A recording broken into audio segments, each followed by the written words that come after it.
On this episode of Kilted Culture with USA Kilts, we try Johnnie Walker Swing.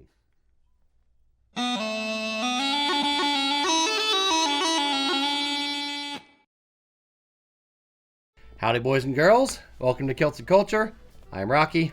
This is Erik. Yo. Today, special treat. As I move this into view, like it wasn't planned. Swing. I wonder how far it can go before it goes over. Oh, do you really want to know? Whoa. Okay, good. Center gravity. Side view. Well, I'm holding glass Whoa. now, so Whoa. That's not suggestive at all. Now, we've been laughing about this all week. Yeah. It's It's something. it's a marketing something. effort. Yeah, it's absolutely a marketing effort. I've never heard called that before. So, anyway, yes, Johnnie Walker Swing.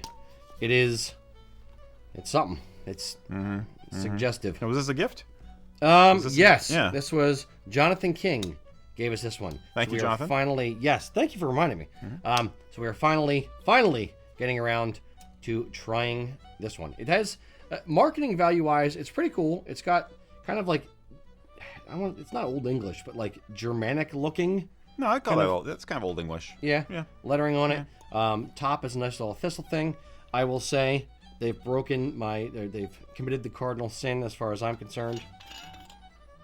Not a cork. Yeah.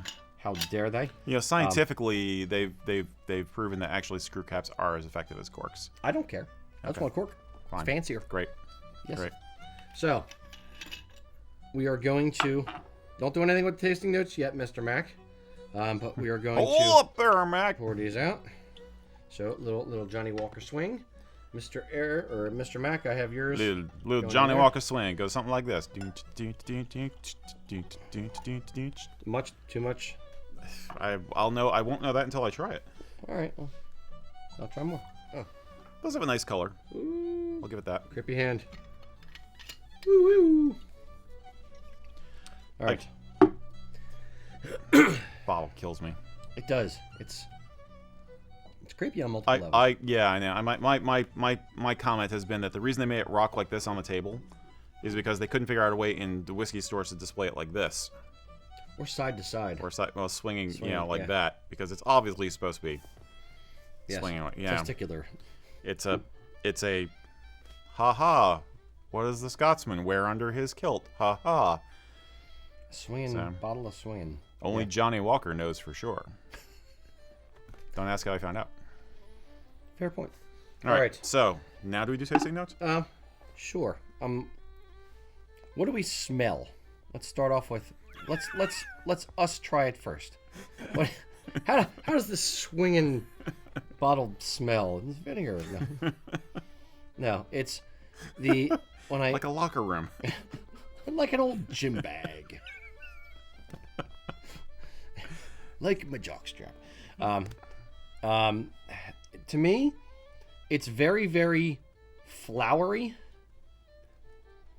with like a little bit of plastic. Just a piquant linoleum overtone, if you will. Exactly. Do you get the plastic, Mac? I do, but I'm also the witness is being led here as well. I have the notes in front of me, so. Well, does it see it? That's why we have Johnnie you Walker. get the notes. That's why we have him get the notes and we don't. So that, We've captured the essence of plastic. Now, I get a little bit of a maple. See, You call it floral. I call it maple. It reminds me a little bit of maple syrup. yeah, it's like a sweet, flowery kind of smell, Yeah. but with like the plastic. I don't know, like if you open a case of linoleum or something that has like plastic that's pungent plastic smell. Off gassing. Yeah, but it's like it's minor. It's just there. You know why? Plastic screw cap. Should always go with a cork. Should have been a cork. There's a longtime listener named Lucas who says it smells like Planet Fitness. Lovely. Fair. Ah, yes. Makers of fine purple and gold whiskey. All right, taste. Or do we want to have Matt give us the notes? All right. is a complex and sophisticated with almost perfumed sweetness. Unquestionably soft and accessible, you're sure to notice the fanciful vanilla and sherry cask wood notes wafting through. Wafting is wafting through. Is it oak casks or does it say sherry? It's just sherry. Sherry cask. Okay, I know, but it's That explains. Okay, I'll give them that. yeah. There was sort of the vanilla and sherry kind of explains the maple syrupy tone I was getting. Yeah. I'm biased because I don't want to give Johnnie Walker a fair shake, but I might have to. I don't know. Maybe it's going to be okay. Maybe it's going to be okay after all. I don't know. To harken back to something I think Coraline said at one point about one of them was it's got a little bit of a hairspray smell. Mm-hmm. A little bit. Mm-hmm. Mm-hmm. All right. This is hatch. no water yet, so we'll see. Cheers. Cheers.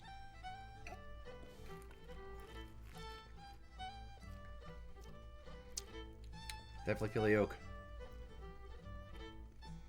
May have got a splinter on the way down. It's super sweet and super Yes. short. It's like the flavor isn't going past. I'm not saying it's picking up anything in the back of my palate at all. It's just like, no, you're done. I have oak in the back of the throat and back of the mouth. A little bit. Woody. I don't really get any... It's definitely sweet. Yeah, I definitely get a little bit of sweet. I don't get a whole lot of earthy. Maybe a tiny bit. No. A little bit of iodine, but not a lot. Yeah. Mac, you look concerned. No, it's like I'd say almost more on the fruity side of everything. Yeah, the perfumey, flowery is still hitting me a little bit. It is hitting my gut. Oaky? Or... No, just sometimes some whiskeys will hit my ears like, oh no, my stomach doesn't like that. So Sorry. the rougher things are, it's just like Yeah. It's not super smooth. no. It's fine. I'm not twitching too much. Right. But it's not bad. It's kind of like that lack of smooth. Like if you left this bottle like that for a give it- while, let give it it a to little- let it breathe. Yeah. Okay. A little water. Let's see what happens.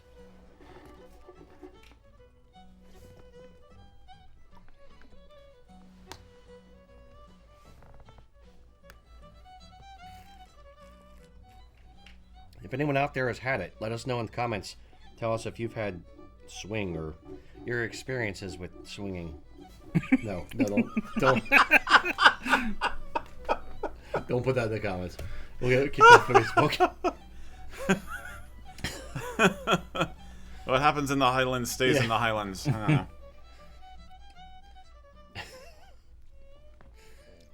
All right. It definitely mellowed a tiny bit with the water. It's not too bad. Yeah, it's fine. It's not amazing, but it's not bad. Yeah. Yeah. To quote our store manager Ian, it's fine. It's fine. It's fine. It's fine. It's fine. It's no Jack? avocado. It's fine. It's not the avocado of scotches, yeah, Right. or whiskeys. All right, Mr. Mack, what are give me the tasting notes on it. So, smooth and sweet, but its light freshness cloaks a deeper fruitiness with some smoke and restrained flavors lingering beyond. The finish is lengthy and rich, reverberating with sweetness. Reverberating. I almost spit it out over the deep fruitiness. I'm like, is it like closeted? Yeah. I don't know. Like I don't know. I almost like it better when I didn't put the water in it. No, Okay. I think the water helped a little bit. Yeah. But it's not.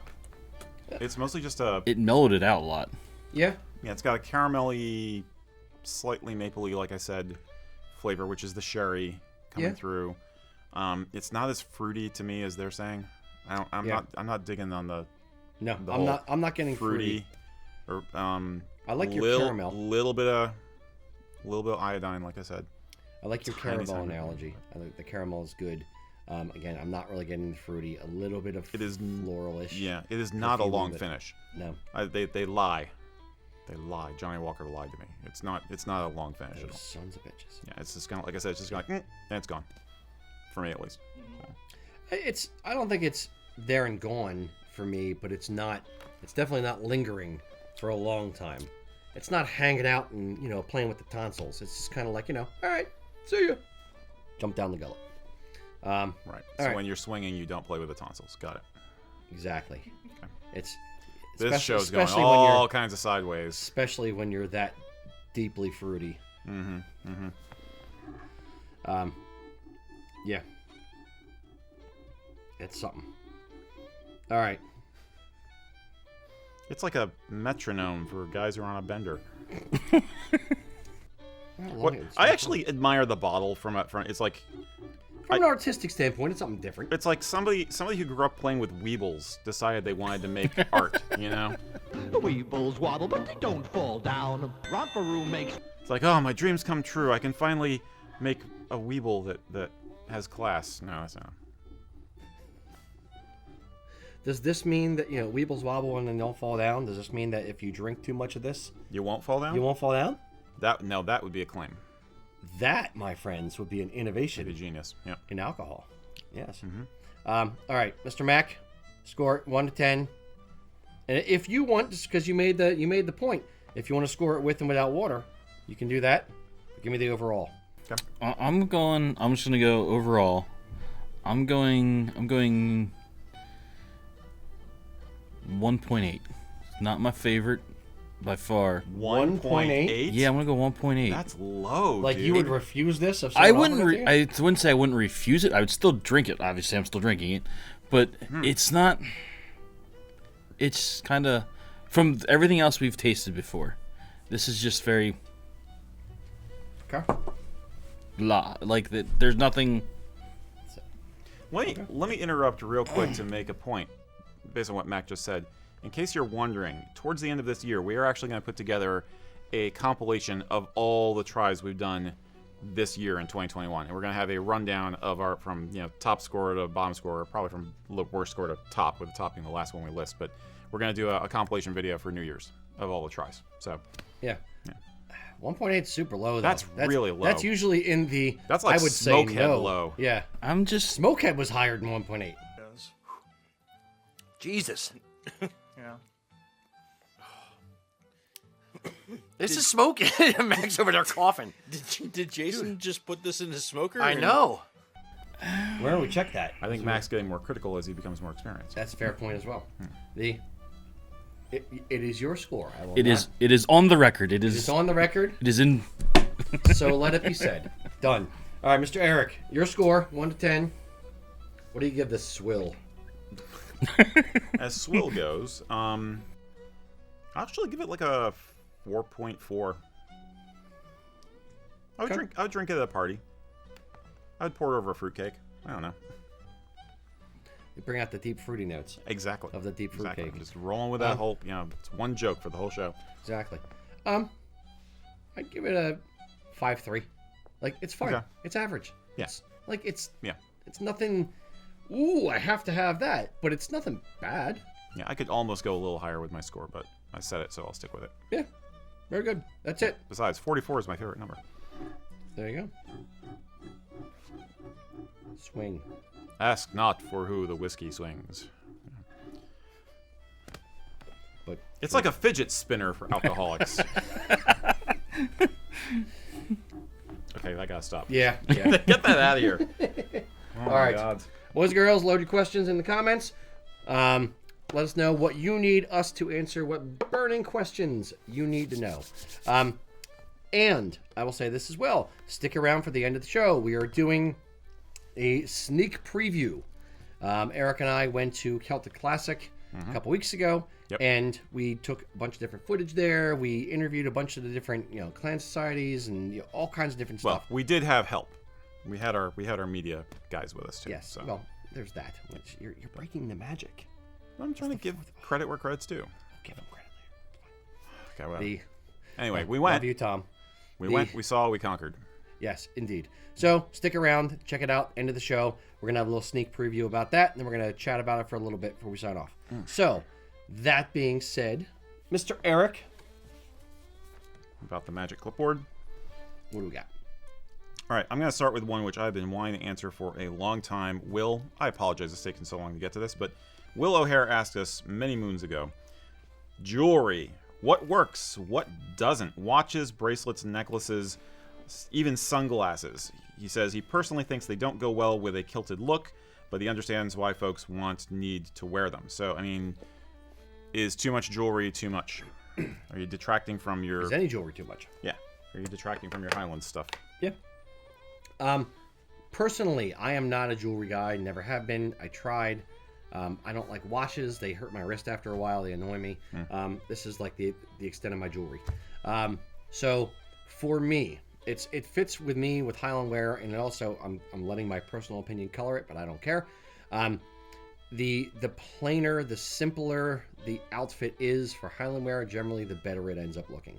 When people try to do too many things or go too over the top, it tends to detract from the overall look, and I will absolutely put jewelry in that category. If I have on full head-to-toe outfit, and then I want to have on a bracelet on one and a wristwatch on one, a bracelet on the other, and I have my gold chain hanging out, and have, my Super Bowl rings and, my earrings and all kinds of stuff, my gold teeth. It's your grill. Yeah, my grill. It's Are you dissing Snoop? You've always liked Snoop Dogg's. Does he have a grill? I don't think he has. No, but he's got the knuckle duster ring in that photo that we always show of him. Yeah. He's got a lot of jewelry on. That's who he is. I'm not like, if Mr. T were to wear a kilt, I'm sure he would still wear his necklaces as well. And God knows I will not insult Mr. T to his face. Okay, that's our Photoshop. Exactly. For today. I pity the fool. Pity the fool doesn't wear my clan tie. So yeah, no, for me personally, I poo-poo jewelry to a degree. Listen, Hannibal, I ain't going to no colliding. You ain't getting me in that fight. I ain't going to that war. Hannibal, ain't gonna get no plane, Hannibal. Ain't going to no colliding, Hannibal. I ain't going to no airport, Hannibal. I ain't gonna fly with that crazy fool Murdoch. See, if they had Mr. T, they would have won. That's fair. He would have scared him. Yep. Anyway, we digress. Obviously, I prefer some jewelry. I think it's the whole context thing for me. It's like, I think the more formal it is, or the more dignified the gathering is or the occasion is, the more you go with standard gentleman's traditional accepted jewelry. So cufflinks, watch chain, probably not much else. You know what I mean? But the more casually you go, the less of an issue I have with jewelry. I am a little more obsessive about mixing metals. So if you have a gold watch and you insist on wearing it with the with your Highland attire, especially if it's a formal evening thing, and you've got the silver cantle on your dress sporn and all that kind of stuff, I think it's going to look a little odd. It's going to be a little bit more blingy than I would like. Yeah. But yeah, I don't want to look like John Gotti in a kilt. I don't. It's like the wide open collar and the gold chains and a kilt. I'm not sure would look that great. No. It's kind of common sense. It really is. Everybody has their own style. Everybody has their own sense of what it constitutes good taste versus what is opulence. And sometimes opulence is something that you leverage to make a point. So if some guy wants to wear a lot of jewelry because he's trying to make a point somehow, then I could accept that. Like I know a lot of guys who will wear a piece of spiritual jewelry. They'll have a signature piece or two. So like that, that is meaningful to them, and they wear it with everything. So I'm not going to say you shouldn't do that, but I do think that the more elegant you want to look, the more you tone it down. Yeah. It's kind of an inverse relationship. Yep. It's almost counterintuitive, but yeah, it just ends up looking better. What's the old rule? For I want to say for women getting dressed, like get dressed, put everything on you want, and then take a few things off. Yeah, something like that. It's like put on all the accessories you're thinking about, and then take away 2 of them or something like that. Yeah. That. I don't know anybody who actually does that, but I don't wear any jewelry, so like put them all on, take 2 off. Like I'd be down to my skivvies. Done. Very good. All right, Mr. Mac. Do we have anything from the YouTubes and the Facebooks and the Twitches? There's stuff coming in, so very good. Thank you, boys and girls. Good to know. So first one we have is Steven from YouTube asking, any tips on wearing or altering Fire EMS Class A coat to wear with a kilt? Can we It would depend. Make how sure we're long defining we're not talking about a turnout coat. We're talking about a dress uniform thing. Yeah, Class A. Are they generally Yeah, longer, Mac? Yeah. Okay. I don't know why I was even asking. I believe so. They're like suit jacket length. Yeah, I would say Yeah. that's kind of what I'm thinking. Yeah. Are they double-breasted with like the fire department buttons on them, or are they single-breasted? Fire. It With might the be tie. like the chief, like may have a double-breasted, but I think the rest of them are single. Yeah. Yeah, for the most part, I think they're single-breasted. Well, Dress. in that case- He's saying dress uniform similar to a suit coat. Thank you. Yeah.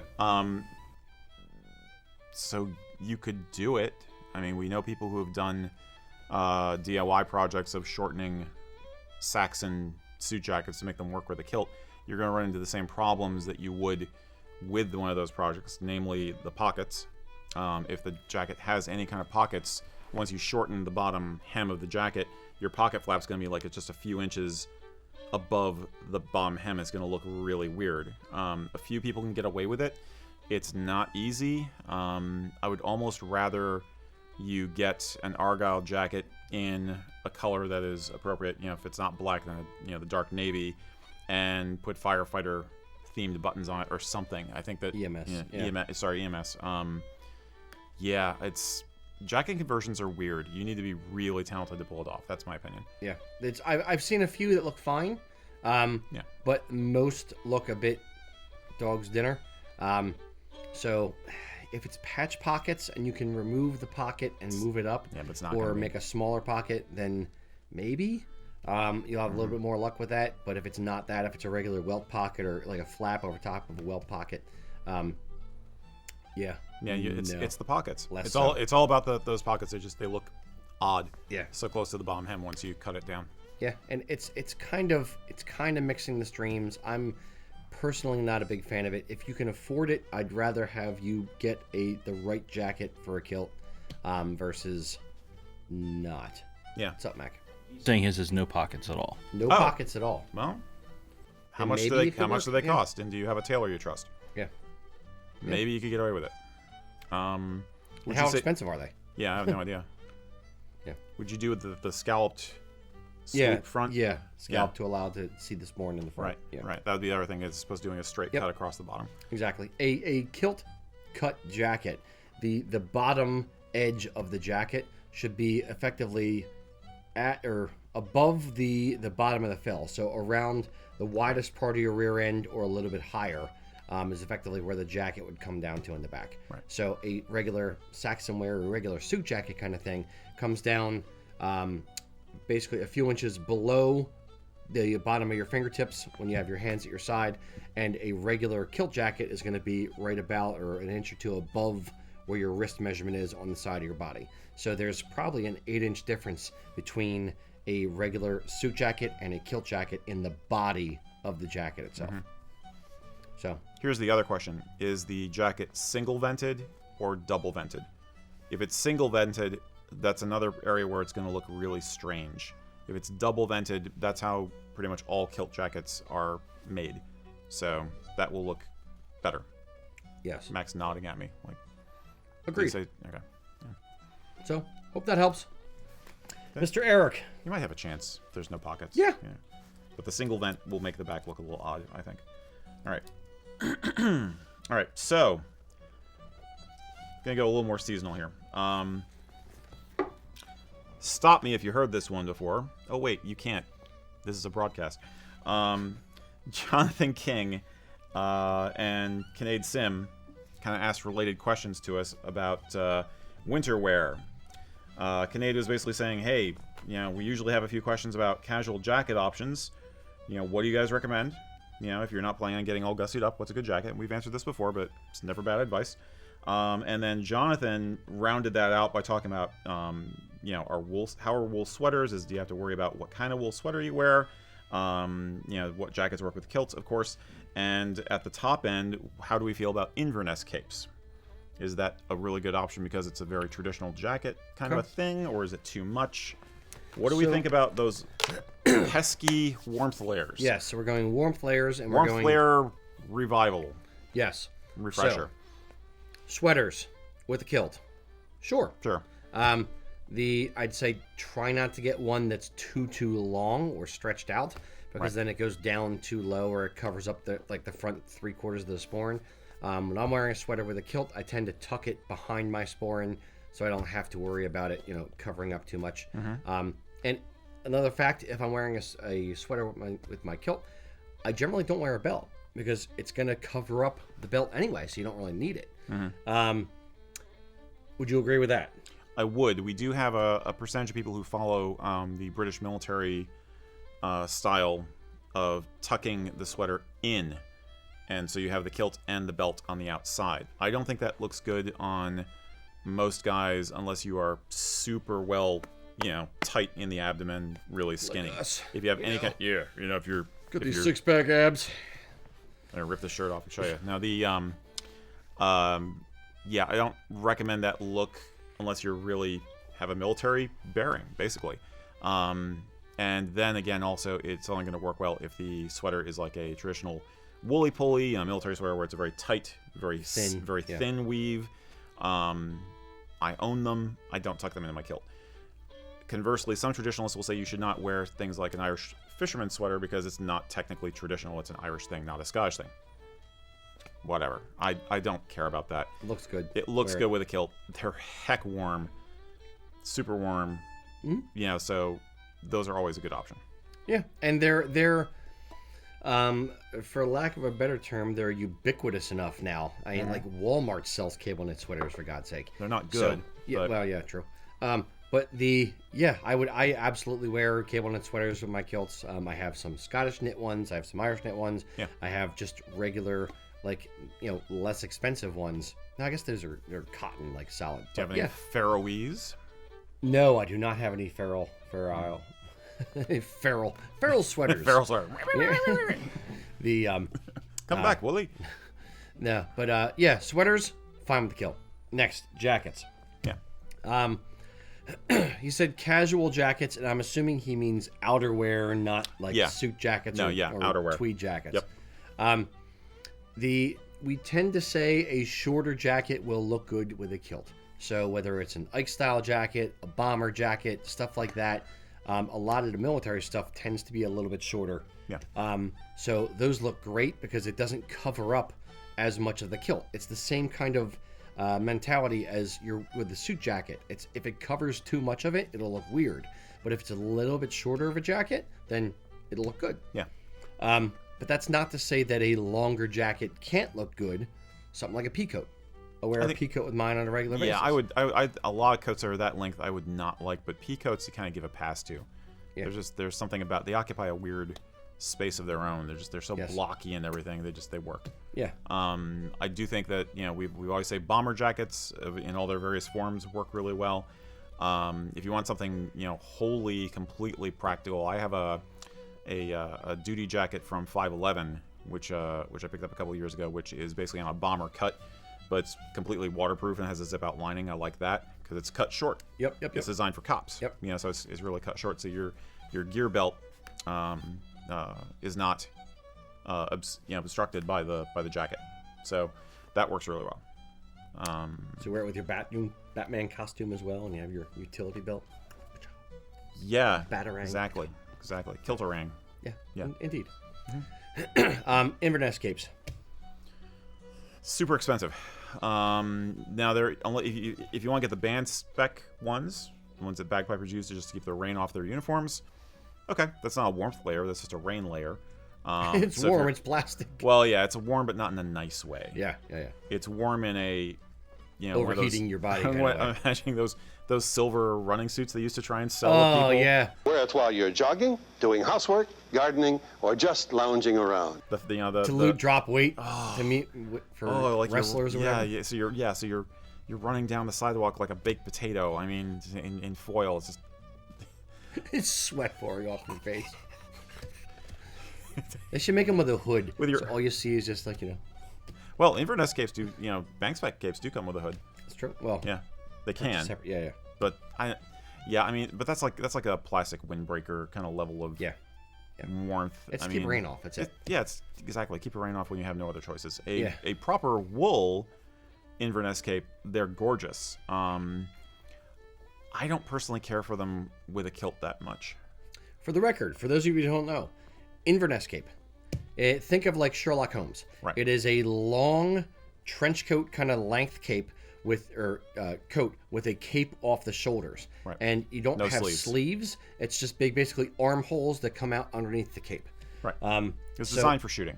Yeah. It's designed for hunting. Yeah, basically. it's a great freedom of motion, but it's when it's done in wool, it can be very, very warm. They're very nice, very attractive, very classic looking. I don't mind it, but it's not like you can just roll into your local Inverness Cape store and buy one off the shelf often. Right. They're very much a specialty kind of thing. Mm-hmm. But yeah, we've done a couple in the past, but not many because they're really freaking expensive. Like Yeah. we had it's like, what, 500 or like more? 5 or 6. Yeah, because you're using Yeah. tweed fabric or black barathea for a dress one and that kind of stuff. So you can wear it; it'll look good with the kilt. If you're going into a black tie event, you can get a black barathea one. What? But What? No. for out, Oh, no, you mean just like rolling up on the red carpet out of your limo? yeah. And then you I mean, take it like off? from the car to the okay. door, Okay. or to the inside. That's I'm not an- wearing it to the whole thing. That's an investment for making an entrance. Yes, So you whip it out, whoosh, like Zorro sounds like, hello, Yeah. I am here. exactly. It's- James Brown.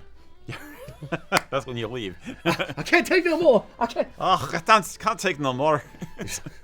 The Too much whiskey. I can't take no more. Fair No, enough. they're cool, but it's I'm an eccentric, so I'm not judging, but they're definitely an eccentric thing. They're definitely a fogey kind of a thing. It's funny you mentioned Sherlock Holmes because when they came out with the Holmesian tartan, the people who had it woven, they did a model shoot with a guy and they made him a kilt and a matching set, and they did an Inverness cape and a deerstalker cap all in the tartan. It's pretty a lot. intense. It's That's a a lot. lot. It is a lot. It is a lot. I don't know. Sometimes I think that an Inverness cape looks good with a kilt. Other times I feel like the length of the cape and where the kilt, the bottom edge of the kilt stop, they're so close together. It just kind of almost competes in my mind. you look like a flasher. You look like a flasher. Exactly. I didn't want to go there, but it's kind of I like if will. you close the cloak, then you well, look. not being yeah, a flasher, but, but- I'll talk about it. Yeah. They look awesome when they're flowing out behind. They're very dashing. Yeah, But yeah. yeah. It's It's not- a bit much, It's a bit much. indeed. If you have the scratch, Sure. enjoy. Yeah. But- Spend all your money on dumb stuff. We'll tell you. But I would stick with. But modern nylon bomber jackets, leather jackets are fine. Usually, we'll say. Yeah. They're all good. Casual, maybe a jeans jacket with like the quilted lining or something. I have a Like black- if it's I have like really casual, Yeah. or like a Carhartt jacket that's quilted or something. Max nodding his head I've over definitely there. seen guys wear Carhartt. Yeah. Yeah. Indeed. That's basically it. Yeah. Stay Do you have warm. anything to add there, Mr. Mac? No, you brought about the Carhartt, which we had a couple people saying about that. Can't beat them really. Yeah, it's the only. And somebody else asked about sweaters being. Do they make the sweaters shorter because they don't like to roll them up at the bottom or get bunched up at the bottom? I know some people I don't think they like do. that, some people don't. Yeah. so. I don't think they really make kilt cut sweaters. Yeah, there's generally not like a tall guy's sweater and a short guy's sweater. I know Lucas used to wear a sweater that was longer. He loved the sweater, but it was a little bit long, so he'd ended up like rolling it up, and it would just kind of like rest on top of his sporran kind of level. So Yeah. he made it work. But if you're a shorter dude, then you're gonna kind of have to do what you do to make it work. Get your nan to knit one for you, and then you can specify. I was gonna say the other secret weapon is with all this is that the shorter jacket could be a lighter jacket if you have a scarf. Traditional piece of warmth wear that a lot of people in America tend to eschew. Yeah. So unless they're actors, it's funny because I've known actors who actually do that. They like always have the scarf to protect their voice. But no, a tartan scarf, or even a generic pattern like tweedy, earthy tone kind of scarf gives you that extra little bit of warmth, and it looks pretty cool. So I use it to hide all the hickeys. from when you're swinging. Yeah, exactly. Got it. Okay. Running gag. Nobody who watches the clips will get it. Gotta watch the whole show, guys. All right, boys and girls. Mr. Mac, was that you or was that Erik? Oh, that was me. That was you? Mr. Mac, next one. Now, the only other question I have on this is, with the Inverness cape, does it automatically come with a bubble pipe, or do you have to purchase your own bubble pipe? That's a very personal choice of bubble pipe. Yeah. I was going to go corn cob. but- Corn cob? Yeah. Or like the big old... It needs to be I wanna the see- big, like, horn, like, looking thing. I want to see you with a MacArthur corn cob pipe. Big giant. So I'm not compensating for anything. I don't have to compensate, Erik. I'm swinging. Enough. MacArthur was totally compensating with that pipe. I'm sorry.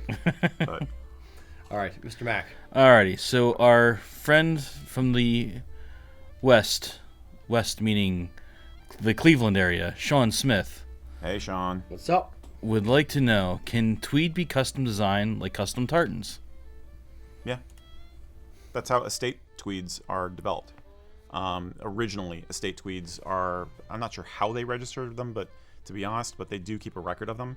And each estate has a tweed, which is what they would outfit the gameskeepers and the ghillies in. Yeah. So, yes, there is such a thing as custom tweeds. How you would acquire one and how much it would cost, I have no clue. I know they exist, but Yeah. I'm not sure how you would acquire one being a person here in the States. Yeah, it's... There's no, like, tweed design program, so we'll start there. And if it's herringbone, I'm going through the issue that I have mentally with the tweeds. Like, yes, somebody has to design tweeds, so obviously something can be done. I have no idea what it would cost. The other issue becomes, outside of cost, becomes viewing it, because tweeds generally have a nice earthy feel and texture, visual texture to it. And the herringbone pattern, or the chevrons, if you will, they're like different colors mixed, so the warp and the weft can be different. So how could you look at it long distance? Yeah, so it's, Yeah. I don't know how to mock it up. I know Sean, and I know he's already planning it, and he's like, he already has his email open. Rocky, you need to have a tweet designer so I can go on there. I'm gonna buy 87. I know you, Sean. So it's the issue is going to become showing a visual representation of it before it is woven, without having to spend all the money to see if you like it or not. Yeah. Because a lot of times it's two different colors mixed. So yeah, it's an interesting concept. It is an interesting Didn't concept. think about that. I think usually, again, estate tweeds are designed in a very personalized process. It's very much a bespoke kind of a thing. And so the person who's commissioning the tweed, they're probably choosing something they want based on samples they've already seen, saying, "Oh, I like the one they used over in Abernathy, and I like this one from this estate really well. Could you do something like that?" And then the tweed designer says, "Okay, sure," and they probably weave a sample or something like that. But you're talking about enough tweed to outfit the staff of a large gaming estate. Yeah.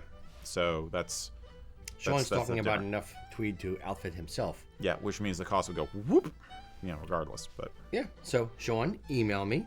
I will happily take all of your money and learn at your expense. It'd be fun. and not to disparage Sean as No, a I love Sean. as a man of fashion and graceful persnicketyness. But how persnickety do you want to be? There are hundreds of really beautiful tweeds out there. I don't think it's hard to find one that you like, in my opinion, or even several. I mean, I own like 3 or 4 different tweeds. How many do you have in your collection? Yeah, enough.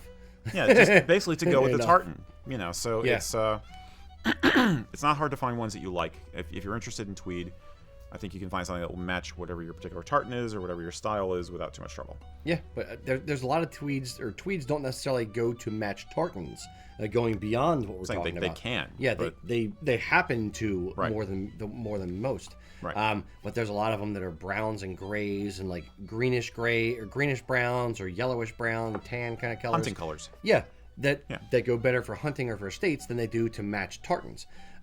So if he's looking for something like that, or if the majority of them are that, but he's looking for something to match a kilt, then that may be why he's trying to do. This is something Sean like that. we're talking about. I am assuming that he is planning on figuring out the design of tweed he wants and then ordering a tweed kilt, A tweed waistcoat, jacket, a tweed vest, jacket, enough for his hat, curtains. Yeah, hat. Inverness cloak. He's gonna do a sofa plus in it. 4s. Yep. Yeah, and seat covers for his car. Yep. Which I'm pretty sure is a Jaguar. Right, Sean? You drive a Jag. And just put it on his walls, and bed cover. Just wrap himself up in it. Straight jacket. Exactly. Coffin liner. It's gonna get enough for everything. Yeah. Yeah. Indeed. Let us know, Sean. Hope that helps. All right, Mr. Erik. It is an interesting question. Now I want to research. Yeah. I want to research. I never thought about it. I've seen documentation, very romanticized documentaries about estates and how they operate. It's like, yes, well, the tweed that we ordered for, his lordship is green, and we were very proud to outfit all the ghillies last year. But they don't talk about the process of how the design was developed. Yeah, there was. So I'd like to know. What's the company name? Campbell of Yule or something like Campbell, that? Yeah. Yes. There's a company, Yes. I believe it's in the Highlands, who's done a whole lot of estate tweeds and stocks them for different estates in their area. So it is done. I've just never explored the process. So that's actually one of the cool things about this show, is you guys asking us stuff that we don't know the answers to. So now I got to look into it. Yep. Since we're talking about colors and tweeds and things, Jonathan King asked us, should you or could you wear tartans based on the season? Jonathan King. Oh. He's the one who gave it to us. Oh. Yeah. Oh, wow. He's swinging. Now I'm embarrassed. I'm not. Okay. Thank you, Jonathan. Thank you, John. Now we're going to answer your question. Where was I? Not because you gave us scotch. It's going it to is turn out there's actually more than one Jonathan coincidental. King. Should you or could you wear tartans based on the season, like brown and orange tartans for fall, colored tartans, cooler tartans for winter, or lighter greens for spring? Is that a thing people do? Or could you do it? Could you do it? Sure. Do people do it? Sure. How often though? Depends on how many kilts you own. Yeah, real serial kilters, I suppose, would. If you have eventually. one kilt, then that's the kilt you wear, no matter what the season is. If you have multiple kilts, I would say, sure, you can start getting into a fall mood, a spring mood, a summer mood, or whatever. Winter, I'll include all the seasons. But yeah, it's mud, pretty much. But yeah, it's. I have brighter colored tartans that I'm more drawn to in the spring. I have softer pastel-y kind of ones that I'm more drawn to in the fall. So it's seasons affect us more than I think some people realize. Yeah. Whether it's your mood, whether it's music. Like there's music that I listen to more in the summer than I do in the winter. Like I'll listen to more ska music in the summertime because it's upbeat and happy and springtime and that kind of stuff. Yep. So there's seasonality to everything. So yeah, there's seasonality to clothing and colors for clothing as well. Yeah, I don't think it's not so much a codified thing for sure.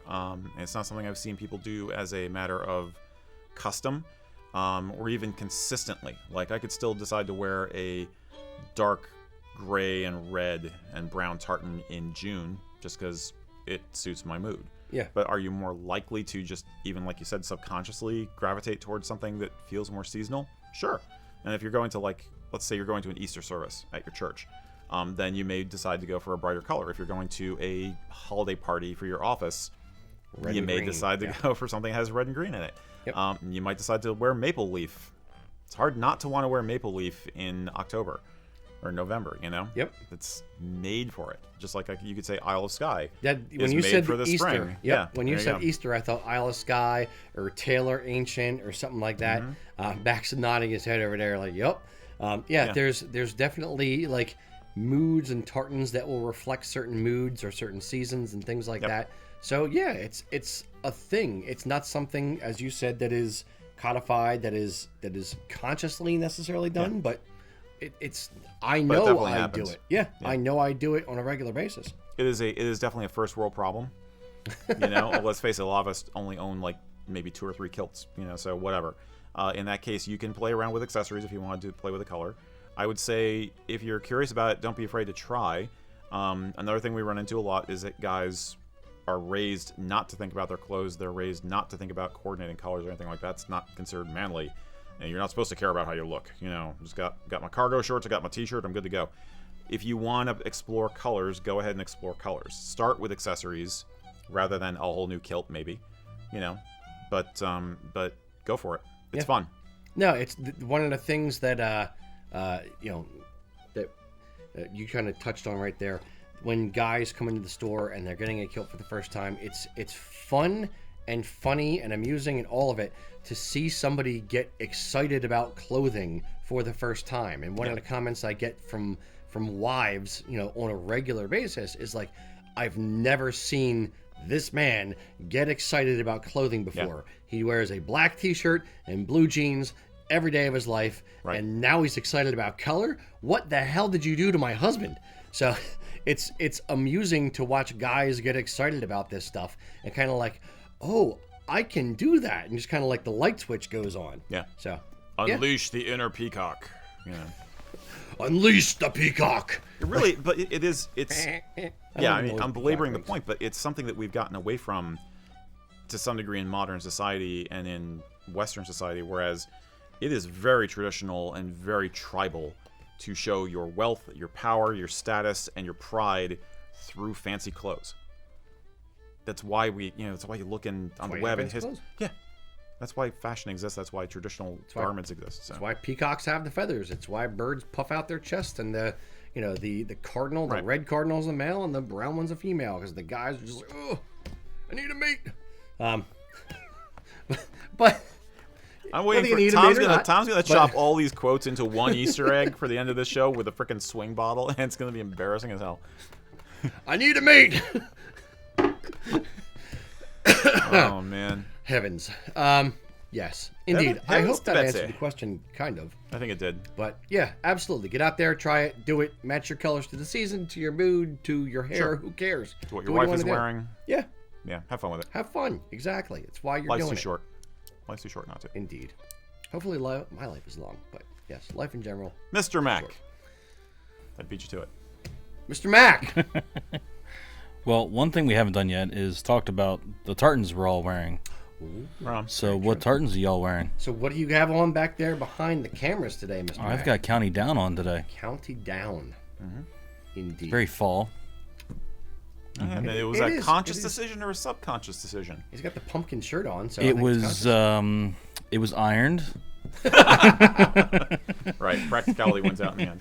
Okay. Indeed, Mr. Erik. I get that. I have the much admired, long sought after, no longer available Scruffy Wallace tartan. It's one of my favorites. Love this. Yes, and I have on the Shaw Ancient tartan. I just really like it. My wife has Shaw in her family lineage, so that's cool. Yeah, I like it.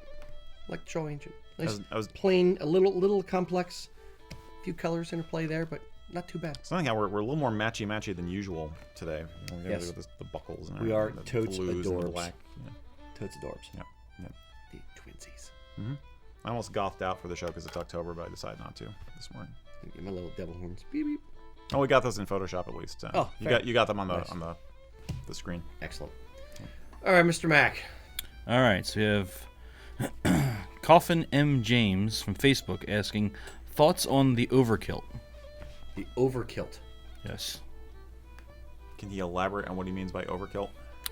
I don't know. I was figuring that you guys knew what he was referring to. Well, my first thought is the World kilt, the World War I kilt apron. That's where I was thinking of, like an apron. Yeah. Or a kilt cover. I know that there are kilt covers in plastic that some people have used to keep rain off, and I know there's the. I'm picturing like grandma's couch now, like the plastic cover. Right. Well, it's funny because if you look at like hiking rain skirts, there are these plastic bag things with tie strings. You can keep your bottom half of yourself dry. See what? And it's basically a plastic skirt to go over your and when hiking you shorts. do that, you end up sweating your butt off anyway. So you soak the clothes from the inside out. Yeah, your mileage may vary. Yeah, but I'm not sure what he means. Yeah. So other than that, to Mac's point, the only overkilt I can think of is actually a kilt apron, which was used by the troops during World War I to keep their kilts relatively unmarred by physical labor out in the field. And it's basically a canvas cover with a either it has a separate pocket or just a slit big pocket to go through. There was a pocket on the front. It wasn't canvas. It was actually a cotton. Oh, sorry. What was it? It was a cotton. It was like a cotton or a light linen. Yeah. Okay. Yep. There you go. From the reenactor's mouth. Had a couple pleats, like real shallow. Oh, they're real shallow, real wide, yeah. Real shallow, real wide pleats in the back, and it was just basically it wrapped around the kilt kind of like a bath towel, and then tied with like 2 or 3 ties. Three ties on the side. Yep. Yep. and it had a big old pocket in the front, like kind of like not triangular, but like square with a triangle on the bottom. It was like an acorn shape. Yeah. Now, if you're interested in that kind of stuff, let us know in the comments. We are we've been meaning to do a show, with Mac, going over the various parts of a World War I kilted uniform. We just have not been able to do it because we've been swamped with other projects this year. Yeah, everything. Kilts. Let us know if you're interested. A little bit. Little, you know. But if he can elaborate on what he means by a kilt cover, maybe we can be more helpful. But indeed. Yeah. All right. In the meantime, Erik, do another one. All right. I'm gonna do this. I'm just gonna have a little fun with this now. Crazy. Get crazy. You ready? Get crazy. All right. Let him swing, Erik. We've had I'm gonna ignore that. We've had a few people ask us about seasonal questions, seeing as Halloween's coming up. But the one I found the most amusing was Doogie Doug, who said, hypothetically, if the headless horseman were going for a traditional look, where would he put his cap badge? He's got no head, therefore no hat, therefore catastrophic wardrobe fail. Also, would he wear ghillies or simply brogued riding boots? Should he wear fly plaid with a Jacobite shirt? Could he draw a smiley face on a haggis and fasten that on top as a temporary head so he could wear his cap badge? How would you... Kilted headless horseman. Didn't he carry like a pumpkin or something? No, what did he? Didn't he carry a head or no? What am I thinking? Or just? I have an answer, but I'm waiting. Yeah. Okay, kilted headless horseman. All right. Where would he put his cap badge? I like the idea of the haggis on the head. Haggis with a face drawn on it. Indeed, indeed. But then he wouldn't be the headless horseman; he'd be the haggis horseman. Throwing flaming haggises at people. Is it haggises or haggai? Haggai. Yeah. Flaming haggai. Okay. I don't know. Where are you gonna go with it? Well, Doogie, if that is your real name. Dig Dug. It's a moot point because, as we all know, the Headless Horseman is based upon the Irish death spirit known as the Dullahan, and being traditionally Irish, he would not be a part of a kilting tradition because that didn't happen in Ireland until the 19th century. So he wouldn't be kilted, so he wouldn't wear a cap badge. Ah. Yeah! Got him! Take that, Dig Dug. Huh. I don't know. I would say he would just use a cap badge as a brooch. Just put it right here. Yeah. Or he would take the cap badges of his victims. That's and make cool. a necklace out of it, like the Predator, or like or the bone or necklace. Or like a bandolier. Yes. Or like Ooh, on his bandolier. cloak. Yeah. Yeah. Okay. I like that. Okay, what else would he wear? So, bandolier of cap badges of dead Scots. Getting morbid, Rick. That's Halloween. Indeed. Let's see, what else? Ghillie brogues? Nah, I think it'd be riding boots. Definitely be riding boots. Yeah. I think I'd give him a great kilt. Okay. For sure. Like Eddie from, little Iron Maiden Eddie. Yeah, the Highlander, Scotsman the Highlander album. Yeah, Yep. Well, I think, but he could keep a head inside his great kilt in the pocket. Or if he's like scooping up a baby, he could like scoop up a child and stuff it into his kilt in there. As you do. Riding, As you do. Weapons. I was just going there. I would recommend a Lochaber axe rather than a broadsword, because a broadsword is not really a saber. It's not really a mounted man's weapon. It's a footman's. Yeah, I was gonna say he's on a horse. Lochaber axe isn't either, but the idea of this Yeah. giant guy on a horse with a Lochaber axe just coming in and scything you down, or hooking you and dragging you behind the horse with a Lochaber axe hook, that'd be pretty BA. See, I was gonna go back to like Satchel of Flaming Haggis or Haggai. That's the weapon of choice. Okay. Exploding Flaming Haggai. There you go. Okay. Yeah. I like that. Okay. Fly blade, like attached at both shoulders to make it a cape. And flying out the back. It's not a very scary noise. Yes, that's the cape. That's the cape noise. I'm trying to work whiskey into it somehow. We could have done your old BS story of the fly plate as a weapon. that? Yes. Oh, exactly. sure. Yeah. Used it as the whip with Yeah. the plate brooch on the end. Yes, to that was crack the people. my original BS story was Not true at all. yeah, the fly blade was actually a convention, not convention. It was a field alteration of a great kilt used by Highland troops that they could basically take the fly blade off, and they had these very heavy brooches at the time, and they would sometimes pack the end of the fly blade with rocks, and they would swing it and use it as a whip, like a cudgel kind of a weapon, like a giant blackjack. Alternately, the other thing they would do is you would take the severed heads of your enemies that you killed and wrap them up in the fly blade, so it was like a bag for carrying heads home. And that is and that is exactly why you have red in so many traditional old tartans, because it basically the blood just soaked into the wool, and so naturally dyed all the tartan red, and that's where red tartans really came from. He got way too excited about that answer way too quickly. Yeah, that's what I do. Indeed. Okay. For those who haven't seen it yet, we did do a video. I think it was last week I aired it. First of the month we aired it on Irish fey creatures, and the Dullahan was one of the ones in there. So it's my personal favorite. I love the Dullahan. Yeah, there's a lot of really, really cool Celtic and Irish and Scottish monsters and all that kind of spooks stuff. and boggins Yes. and all that good stuff. Yep. Indeed. All right, Mr. Mac. All right. So the Overkilt.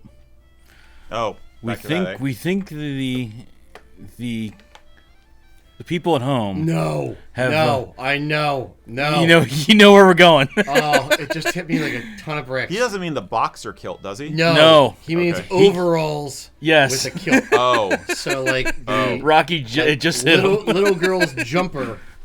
was this dude trolling kilt us the form. whole time, and I took it seriously? Yes. I got yes. totally pwned. Indeed. I think he's. Damn. He wanted to see my vitriol and anger, a la the half kilt.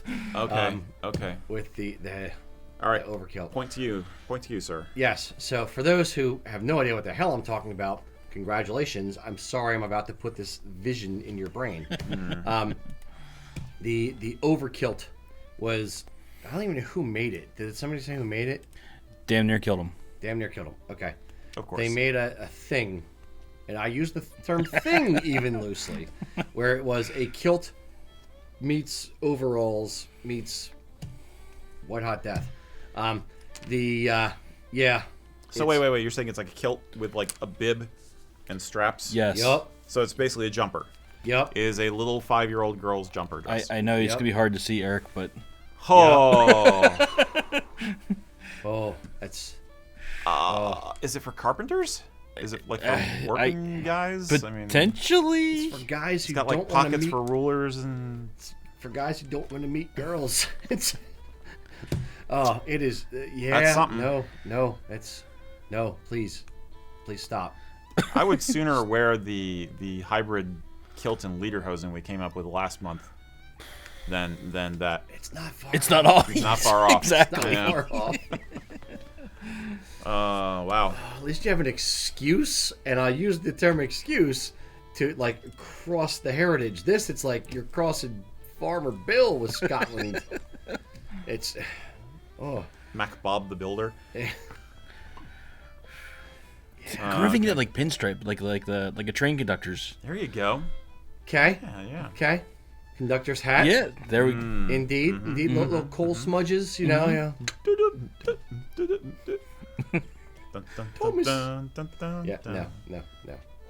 Yeah. No. Please stop. Please stop screwing things up. Not everything.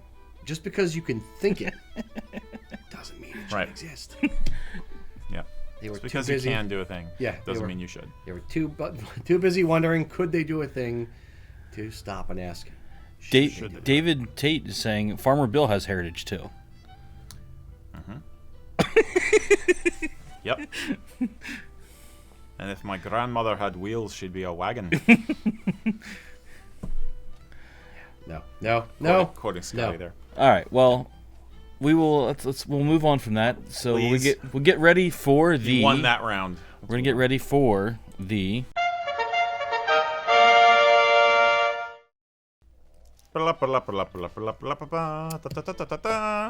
Hey, our ambassador this time around is the incomparable Mr.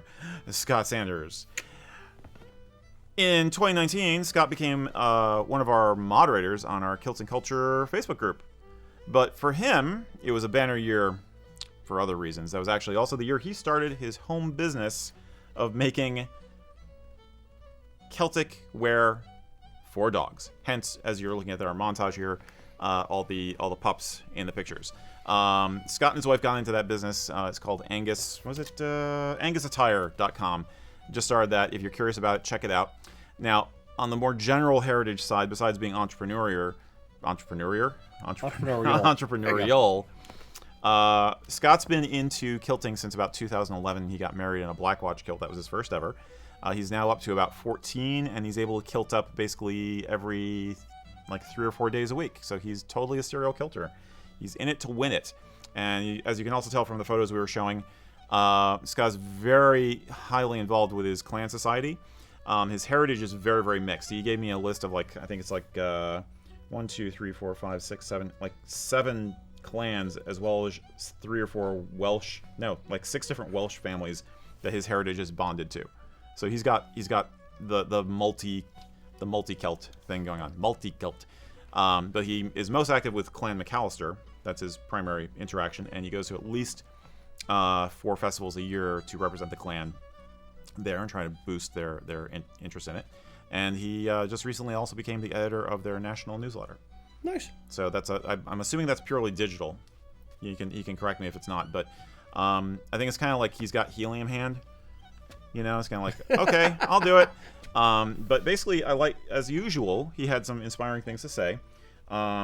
He expressed to me the fact that his heritage became much more important to him after his parents passed away, because it's given him this sense of connection to them, to his grandparents, and then all the way back, basically to, as far as his family line goes, and just how enriching that is. And he loves kilts, and he loves what he does with the clan, because it's a chance for him to teach people about Celtic culture in general, about their own heritage, and to share a piece of himself, basically his family history, his personal story.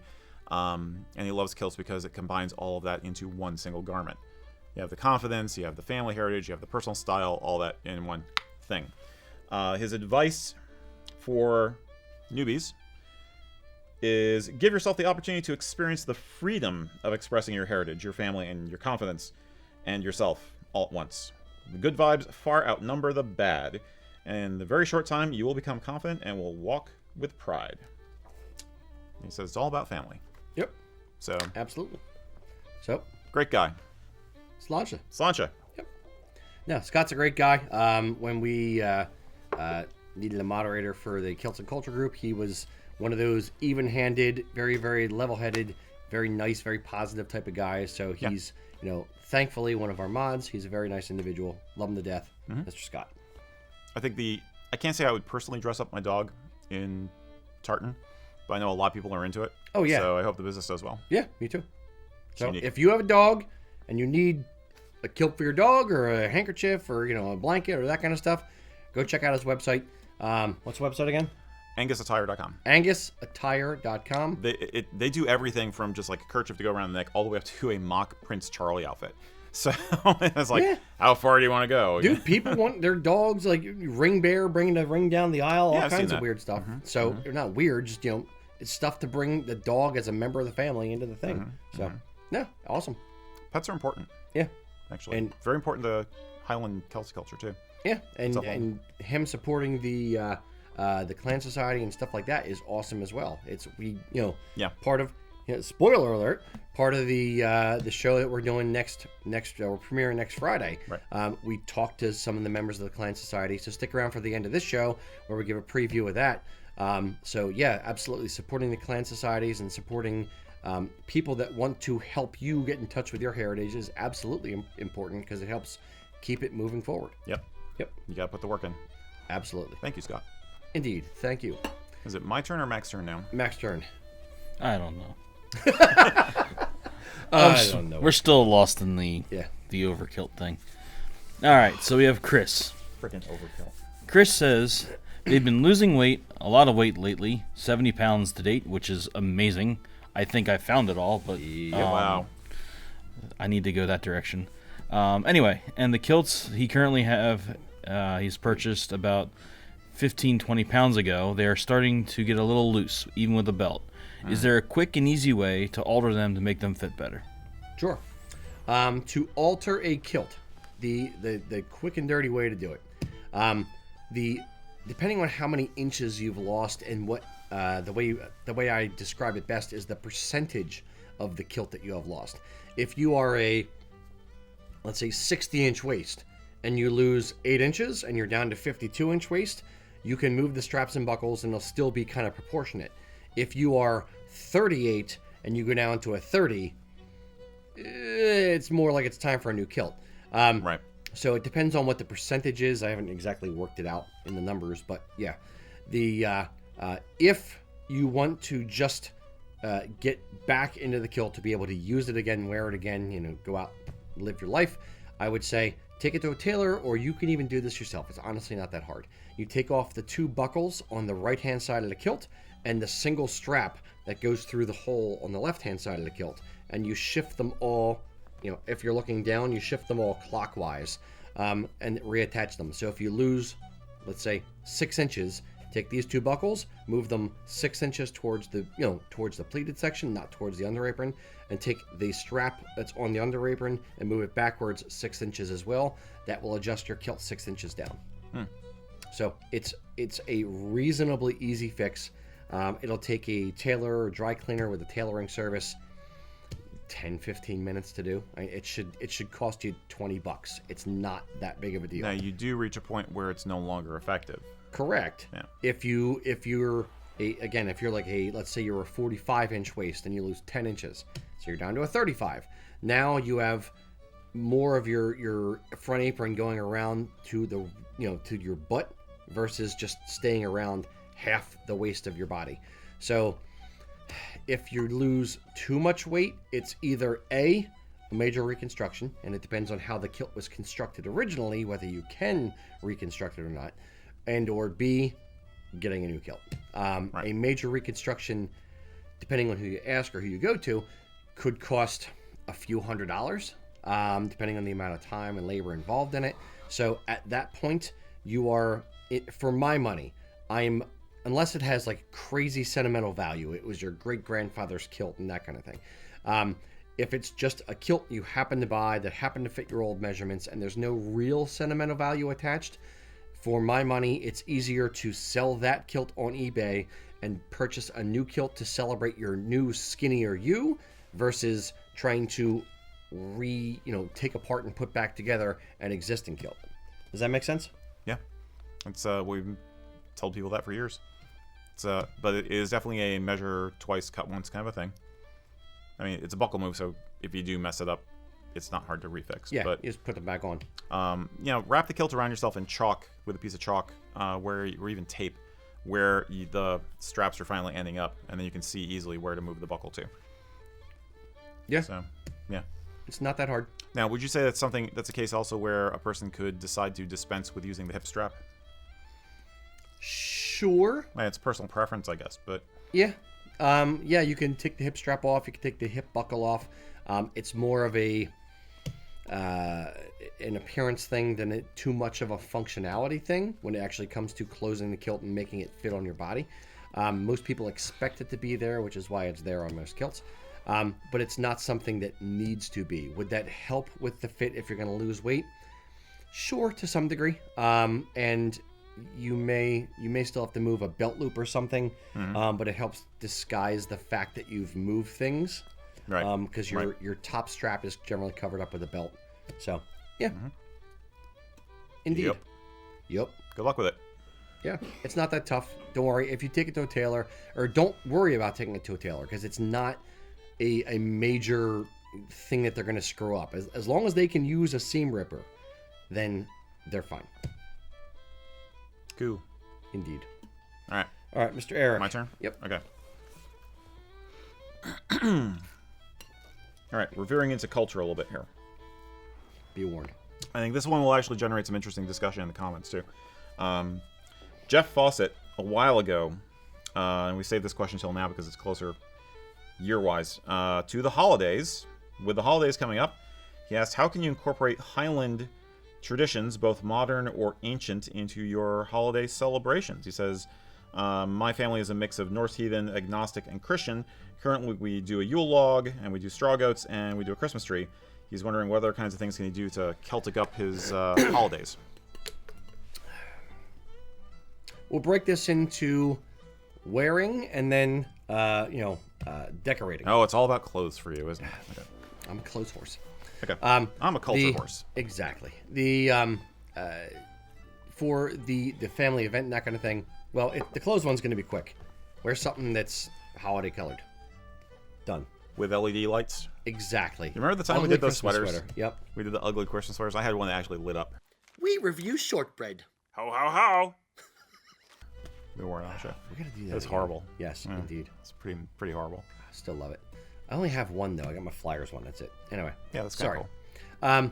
So for around the house, what do we do for Celtic holiday season? I was going to talk about customs and traditions, so why don't you talk about decoration? Because I think I know where you Okay, want to go with it. So why don't you okay. lead off with some decorations on? All right. I'll dovetail on it. Well, I'm going to focus on tree and food settings. Right. So, tree. One, you can do tartan tree skirt. You can do tartan Christmas stockings over the, on the mantle or hanging from the mantle. You can do tartan bows hanging from the tree. You know, they sell those at, a lot of the CVS and that kind of stuff around the holidays. I've seen people take long, skinny strips of tartan and wrap it around the tree like garland. Okay. That's something you could potentially do. You could add some Celtic ornaments to the tree. Thomas the Tank Engine is British, so maybe a little Thomas the Tank Engine going around the bottom.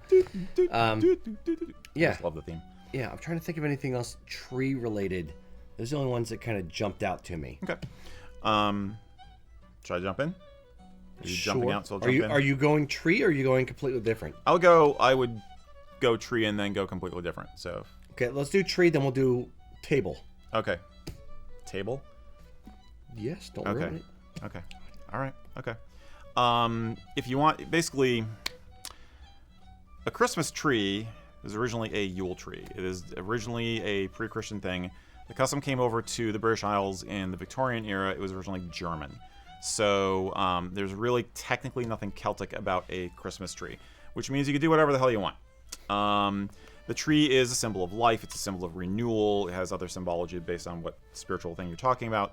My thinking is to Celtic it up, go with more natural ingredients. This is also, from a pagan perspective, it's also good for that. But from a Celtic standpoint, the tartan is good. I would suggest for the Christians in your family, they might appreciate using something like Bridget's crosses, which are technically a decoration and a craft for St. Bridget's Day, but there's no reason you can't use them for a holiday decoration other times of the year too. They're beautiful, they're rustic, they have a very wholesome feel to them, and you can make them at home. So you have a family activity, you can work into that too, and you can make them into Christmas tree / Yule tree ornaments. So that's my first suggestion as far as the tree is concerned.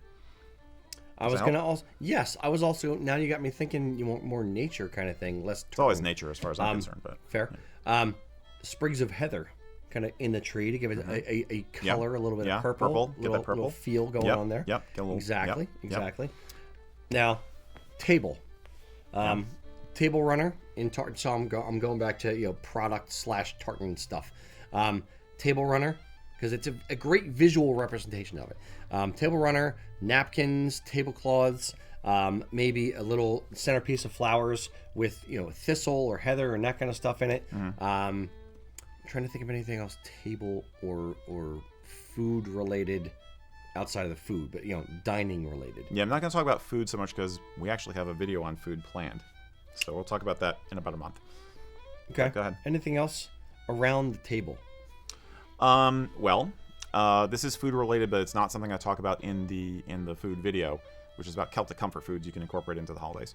But very traditional food for the Yuletide is ham. The reason it's ham is because it goes back to eating boar in the Middle Ages. And you have the tradition of the boar's head, which was a profile. It was like a status symbol food. If you were wealthy enough, if you were a lord in the Middle Ages, then you would have gone hunting for a boar, and you feed the boar, have it roasted for the company, and the head was presented to you as the trophy, as a trophy piece. So actually, ham or pork product is very traditional. It also goes back to the pre-Christian roots because you slaughtered the hogs in the fall, and you often did it in a sacrificial way. So having a pig as food was a way of celebrating your success, celebrating the fact that your farm was healthy, that your family was healthy. So that's a very traditional thing to do. Now, And do you that's eat the head? no. You could eat some meat off of it, but basically you would decorate it and. Okay. So I would say have ham but really gussy it up, make it beautiful.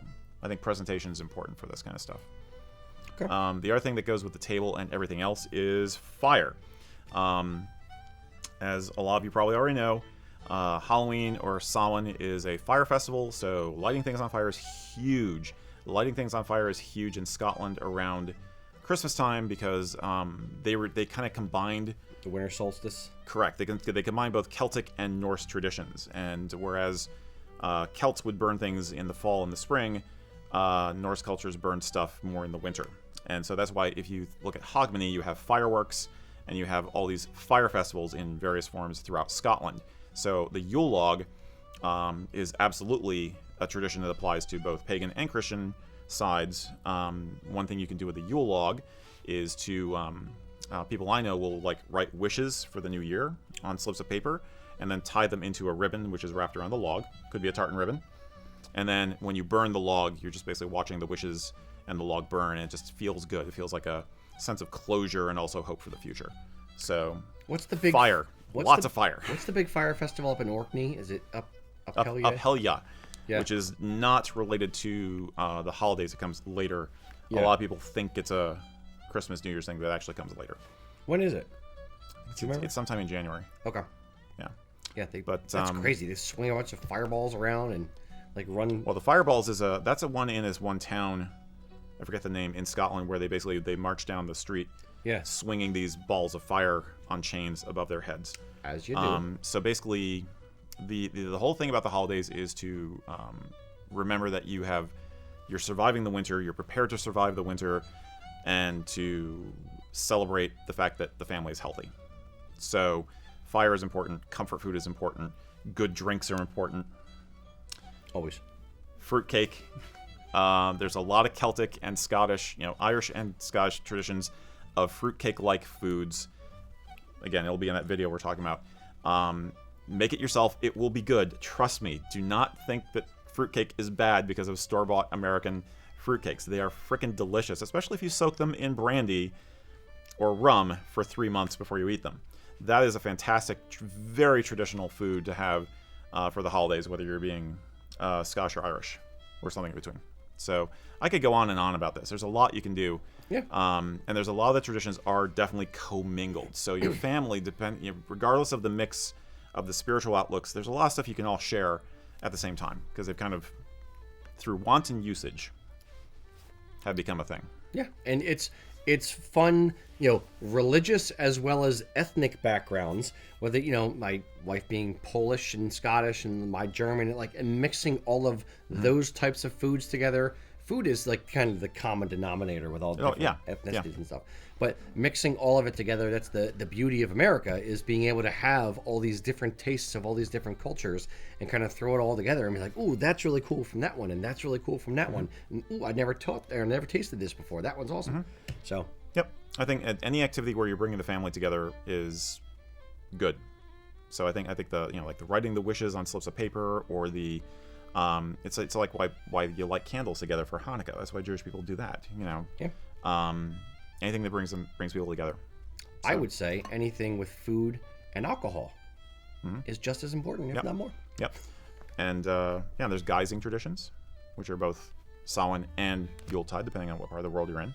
Guising, as in putting on a disguise. Right. Yep. Traditionally, trick-or-treating in Ireland and Scotland, you had to perform a trick to earn the treat, which is something that you'll find in Christmas traditions in Wales, with the what's the name of it? The Merry Lude, which is this horse thing, which will come to your house, and it will tell you, it'll ask you a riddle, and you have to answer. And if you fail to answer, then the Merry Lude and its entourage come into the house and take over the party. But honestly, whether you answer or not, they're there to party. So the Merry Lude comes in and people sing songs and they drink alcohol, like a punch or a mulled cider. And trick-or-treating for Samhain/Halloween used to be that too. Basically, kids would dress up in costume. They'd go around to the houses, either to hide from spirits or to represent spirits, depending on the interpretation. And you had to show your hospitality and respect for them. But in return, they had to do a trick to earn the treat. They had to sing a song or do a little dance or tell you a story or something like that in order to earn the treat. So it's not practical jokes. It's not like a threat. I'm going to play a prank on you. Give me candy. Yeah. It's no. I'm going to earn something by doing something nice for you. So I think that's a much better tradition. So I have 2 takeaways. 1, kids today are too entitled. They don't do tricks anymore. Maybe. And 2, what's the Welsh horse thing called? Merry Lude. Yes. So he's effectively like the high school jock taking over the party, like kicking down the door, like, "All right, guys, it's mine now."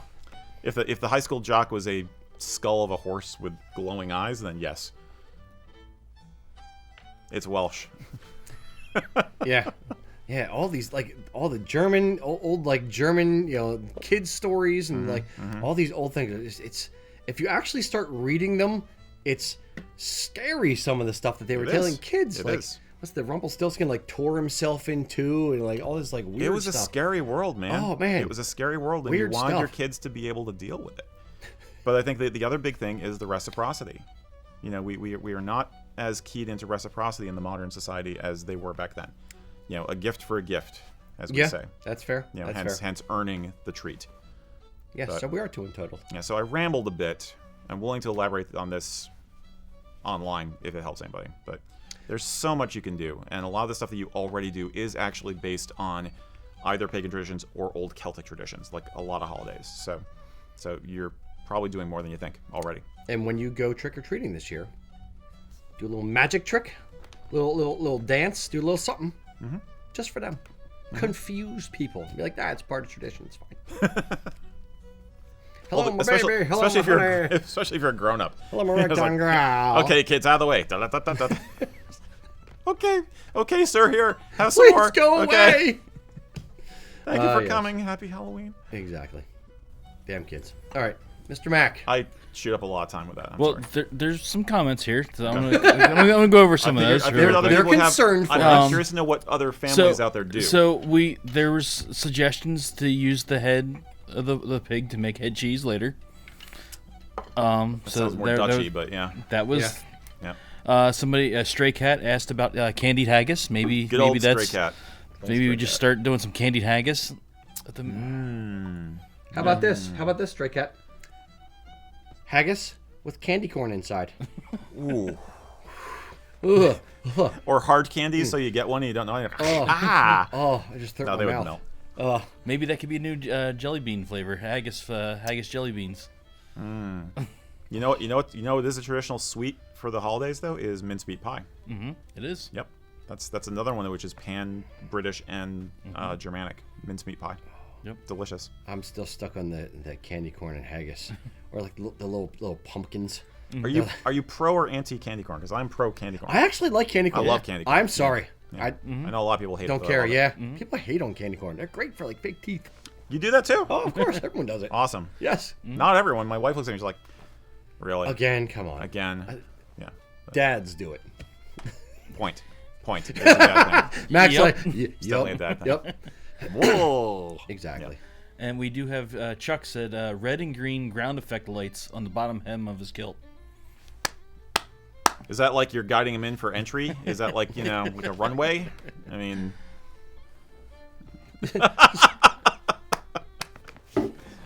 There are kilted Santas. Ooh.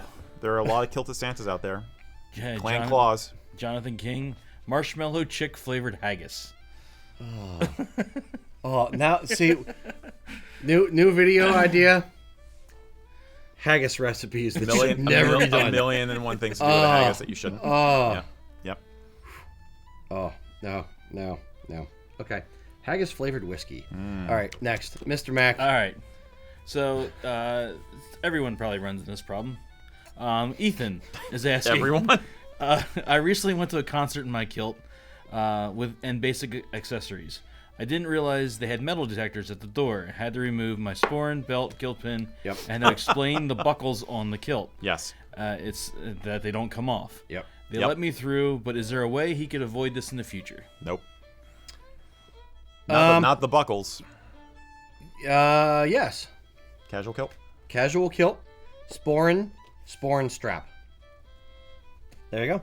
Because it's and suppose. when big big bunky man, when the bouncer, it's quoting my specials there for you. Big bonky man.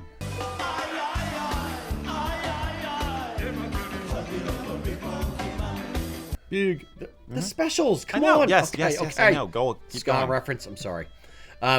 When the bouncer comes up and says, he gives you the little wand up and down the back, and he's like, "What the hell are you wearing in front there?" It's my purse. It's my handbag. It's where I keep my stuff. And as long as you're, there's nothing in there that shouldn't be in there, and you don't have any metal in there, if you wear a sporran strap, which is the leather bit versus a sporran chain, that may allow you to slip through without, catching too much guff.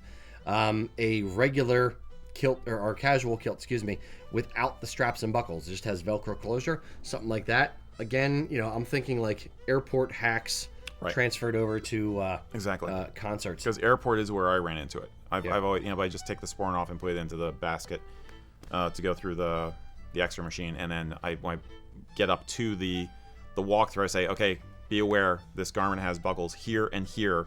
They're gonna set off the machine. And that's usually all it takes. I mean, as long as you're rehearsed in the spiel, you can usually get through okay. I've never had it happen at a concert, but it may be because concerts I go to, people are wearing so much metal on their person already that the bouncers are used to, yeah, that's obviously part of the outfit. That's part of the costume, whatever. Okay. Yeah. I've had my bag checked all the time. I'd say this. But, and they'll check your sporran like they check a women's bag. But I'd say it's a little bit of humor, if you're wearing a kilt with buckles, can go a long way. So when the bouncer just wands you and you say, look, there's buckles, I can unattach them, but you're not going to like the results, dude. Something to that effect. Generally, they're just kind of like, okay, fine, go ahead. Yeah. Yeah, it's not generally too much of a problem. It really depends on the bouncer. Yeah. And if he's got a problem with it, ask him to, don't be a Karen, but ask him, hey, look, this doesn't come unattached. This is my clothing. If you have an issue, can you bring the manager over and have him wand me and talk me through it? So. Right. I think it's not too hard if they're rational. It's not too hard to help them realize that you're not sketchy. You're just a guy who's wearing this particular outfit. Yeah. I mean, they're looking for shivs. They're looking for weird stuff. So they'll figure it out. Yeah, just be cognizant of what you have on you. If you have a knife or a little little knife on your keychain, make sure you leave that in the car. Right. Don't take extra keys. Don't take anything Don't extra. wear a skin do. Yes, don't wear a skin do. Just wear as little metal as possible, and you will probably slip through 99 times out of 100. If you get some guy with a wild hair, he's going to stop you, but if you explain you can't take the things off that you're wearing, he'll be fine. Yeah. Rocky mentioned the casual kilt. That is a product that we make. I'm sure there are other similar things, but it's basically the closure system on it is Velcro, so there is no metal. Yeah. So it's a very good concert kilt. I will say that, because you don't have to worry about it. It's a beat-up kilt, so it's very good for rowdier activities. Indeed, rowdy, like the pit. Mm-hmm. The old windmill. I'm not going to windmill with scotch here, but and you're not allowed to go crowd surfing in a kilt. No, remember? No, I've done that. You can blind people. Mm-hmm. Mm-hmm. Yes, he did. He actually did once. Blinded Ken Casey from Dropkick. You're welcome. All right, who was that? That was Matt, Mr. Erik. Shall live in infamy. Okay. Adam Donaldson asked us. He says, "Thank you for doing a wonderful show." Thank you. Appreciate it. My question is, what are your thoughts on or experiences with ex-hire kilts? So like ex-hire kilt. Hire being the UK term, rental being the... Yep. Basically, Yes, ex-hire kilts, ex-rental kilts are a thing. If, let's start from the thought, the premise that he's asking for reasons of financial, wanting to get a good kilt. He's looking for a bargain. Yeah, looking for a bargain. Get his feet wet. Exactly. I'd say go on eBay, .co.uk to get the UK eBay if they're going to sell to US people. And you can look for ex-rental, look for the term ex-hire, and you'll be able to find maybe an 8-yard wool kilt in your size. You won't necessarily be able to get the right tartan that you necessarily want, and you may have to kind of fudge the size a little bit. The length may be a ½ inch or an inch off, but there are deals to be had, and I would rather see somebody looking for a deal on an ex-hire kilt than a cheap kilt on eBay, which there will be plenty of. AKA like acrylic $50, Yeah. it falls apart as soon as you wear it type stuff. Yep. From overseas. Yeah, I agree. Yeah, I think it's not a bad idea for getting your feet wet if you're on a budget, or if you need, or perhaps a secondary kilt because you want one to change the oil in your car, as our classic favorite weird example is like, you're changing the oil Or in wear your to car. concerts or beat up or whatever. But you will not have an easy time finding a lot of clan tartans. Most hire kilts are the big names. You want Campbell, you want McDonald, you're covered. If you want McGillivray or something, or Ross, Johnston or Ross. it's not as likely you're going to find it. And you'll find a lot of funky fashion tartans because that's how the rental companies roll, is by offering those, because it's easy to have a matching wedding party that way. So your choices are a little bit limited, and again, your sizing may be a little bit limited. Yeah, and the generally hire companies will sell the kilts, try to offload their inventory. Basically, they're trying to find a sweet spot where it is beat up enough that they've gotten the full life out of it. It's been rented, 50 times. It's been dry cleaned 20 times, however often. But it's still sellable. But it's still sellable. Right. They don't want it so disheveled, so beat up, so knackered that you're going to get it and be like, what the hell is this? And they don't want holes in it and things like that. So they're trying to find it in a sweet spot. It's not going to be brand new, but it's going to be serviceable for a good price. Right. Yeah, and a lot of to touch on your point about the general tartan or the universal tartans, a lot of the rental companies in the UK and some in the US are selling or renting, more universal generic tartans because it's more of a thing and more people will like it, and more people are looking for matching wedding colors, or at least not clashing with wedding colors. So there's a lot of grays, and a lot of companies will offer like a purple one, a blue one, a gray one, a black one, and then black watch, and then Royal Stewart or something like that. To cover a color range, because many younger Scots right now and Americans and things like that are looking to match based on a color palette, not necessarily rent based on their clan tartan. Yep. So there you go. Yes, a good deal can be had. You just got to really search for it, cross your fingers, and get lucky. So endeth the lesson. Indeed. Mr. Mack. Oh, man, my neck is stiff today. Oh. Yeah, right? There you go. For those who like the sound effects. Yes, the cracking videos. Snap, crackle, pop. I'm sure Tom's loving it. We have Damian King asking, how do you determine whether or not a kilt is vintage? And why is vintage Highland wear so uncommon? We could make a joke about this easily, but I don't know if you want to do a joke or a serious answer. Why is vintage Highland wear so uncommon? It's... Again, I'll go back to eBay. You can find stuff on eBay for vintage stuff. It's clothing. Eventually, it will wear out. A lot of it just gets given to secondhand stores, and a lot of people don't, in secondhand stores, staff don't know what they have. So a man's kilt will end up in the women's section because they just think it's a skirt. Or a man's, Argyle jacket will end up with the regular suit jackets because they don't know what it is. They're like, it's weirdly short, so here, I'll put it over here. Yeah. Because they're not educated like you guys are educated, like we're educated on this stuff. It may be easier to find in Scotland than it is here because there's more. It's more in the ethos. They more understand it. Yeah. But yeah, I wouldn't say it's necessarily too hard. It But depends on where you are. I was talking to a gentleman a while back.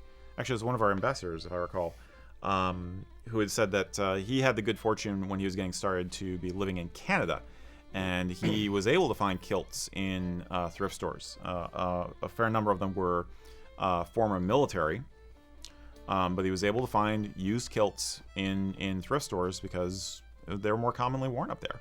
I think to some degree, so it definitely depends on where you are. In the UK, there's going to be more. In Canada, there's going to be more. In the US, less. I think there's also an issue of volume, because we're still dealing with the fact that serial kilters are kind of a newer phenomenon. Traditionally, you had one or two, and you wore it all your life, so it was never going to go to a thrift store until you're dead. You know, you get it basically like the cliche is that you get a kilt for your wedding, you know, or first communion maybe, you know, if you're really young and go through more than one in Scotland. Wedding, wear it for the rest of your life, maybe get buried in it. So there's not going to be as many showing up in the cycle of thrift stores as you might think. Or pass it down through the family. Or sometimes pass it down through the family if it's in good enough condition. Yeah. But this is also, but he makes a good point, because this is also why when you find some of the specimens that they have, they're invaluable. Like we talked about last month, we talked about the Kingusi kilt, which is actually part of a whole kilt suit, and that was such a find because it was very unique, and it was a survival from, you know, early 19th century. It's just kind of like, whoa, we don't have that much. So even as recent history as that, you don't have as many examples as you'd like. And it was in in good condition because it was stored in the trunk, I believe. Yeah.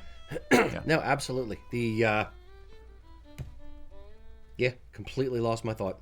But yeah, it's I like a lot of the vintage. I feel your pain. I like a lot of vintage style, and it is absolutely making its way back around again. The Duke of Rothsay, you know, Prince Charles, like a lot of his elements of his outfit are old-timey, like classic traditional looks to them. So a lot of, like, we have our Rothsay sporran. We have a few sporrans that are inspired by traditional sporrans. We have some jackets that are kind of inspired by that. So yes, it's all coming back around. It is difficult to find original versions of the things, but I think in the next few years, you're going to see it kind of evolve a little bit and become cyclical and start having more traditionally inspired, brand new versions of the thing. And of course, thanks to all of us people like 30 years from now, we'll be finding lots of kilts in the thrift stores. Kilts have not been as ubiquitous as disposable fashion has been for the past 100 years. Yeah. So you just don't see as many examples of it. Agreed. Yes. I also think it depends on what, like, the circles you're in. Like, so for, like, military, like, I see a lot of that. I see more Highland stuff in that aspect where you're getting badges, you're getting, you know, all the whole gamut of stuff, even kilts. You're seeing a lot more of that headwear stuff. It's so. You're talking for sale? Yeah, I'm Right. So I'm just saying it depends on where you're looking. You're gonna find it, but it's if you're going into your regular thrift shop, it's gonna be a real hunt and peck in there. Where if you're going to like something more like a military show, you're gonna see a lot more of that stuff. Yeah, or high-end auctions will often have like old-timey high-end auctioneers on eBay. Yes, antique dealers. Richard Cook, guy from X Marks, he has like an uncanny knack to find beautiful old sporrans, old cantles. That's another thing you can do is look for old cantles and try to find someone who's going to rebag it or put a new bag on the sporran. The other trick, so to speak, is look for things that it's not. So like plaid tartan skirt or Scottish skirt, things like that, because people who are trying to sell the vintage things don't know what they have and don't know how to accurately describe it. So you have to look for ancillary ways to describe the thing, to search for the thing. Or tweed jacket. You may just want to look for tweed jacket, not a tweed kilt jacket. It's a lot of digging. You're a historical digger guy. What am I looking? Picker? Yeah, there you go. Archaeologist, thank you. But no, he just responded again. But he's asking, is there any visible variations between a vintage kilt and something we would have now? That's like It was like a two-parter type different thing. question, didn't you? And we totally just went whew, past that. Went with the second part. Yep. Well, that's a construction thing. That's more over to you two. I'll let you guys answer that. Yes. Hand sewn, not machine sewn. Different closure Different possibly. closure methods depending on how old the kilt is. Yep. Different amount of yardage depending on how old the kilt is. Different lining or lack of lining depending on how old the kilt is. Less attention to lining up things in the back. Yep. Less attention to the pleating.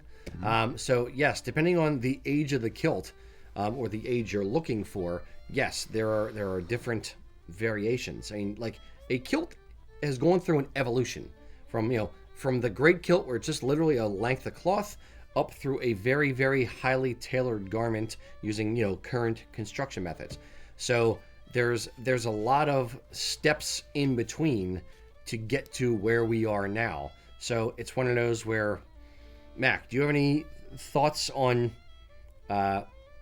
anything I'm missing as far as the closure system, the buckle, or types of straps and buckles, the width of the straps and buckles?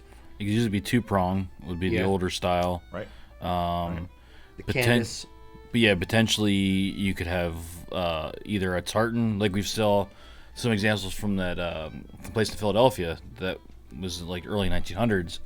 They used tartan scraps as straps instead of leather. I remember that. Usually a white lining is usually another good key. Yep.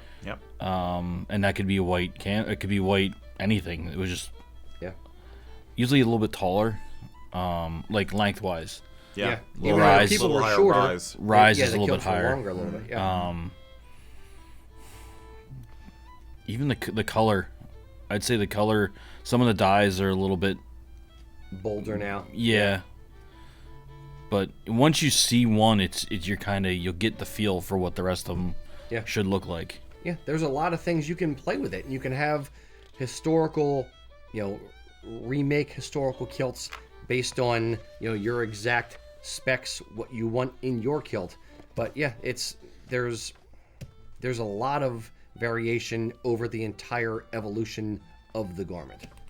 Does that make sense? Good. I'll pretend that makes sense too. All right, Mr. Erik. I think we're gonna have to do a long show. Got a lot of questions here. We always do. I know. I need more scotch. Let me cut to one that I wanted to make sure we fit in before the end. Dustin asked us, are you guys aware of two fellers who call themselves the Kilted Coaches? They recently had new kilts made, and they're awesome, but also strange. Almost like they have 3 aprons or something. Do you have any insight on what these guys are doing? Yes. Kilted Coaches are 2 guys over in Scotland.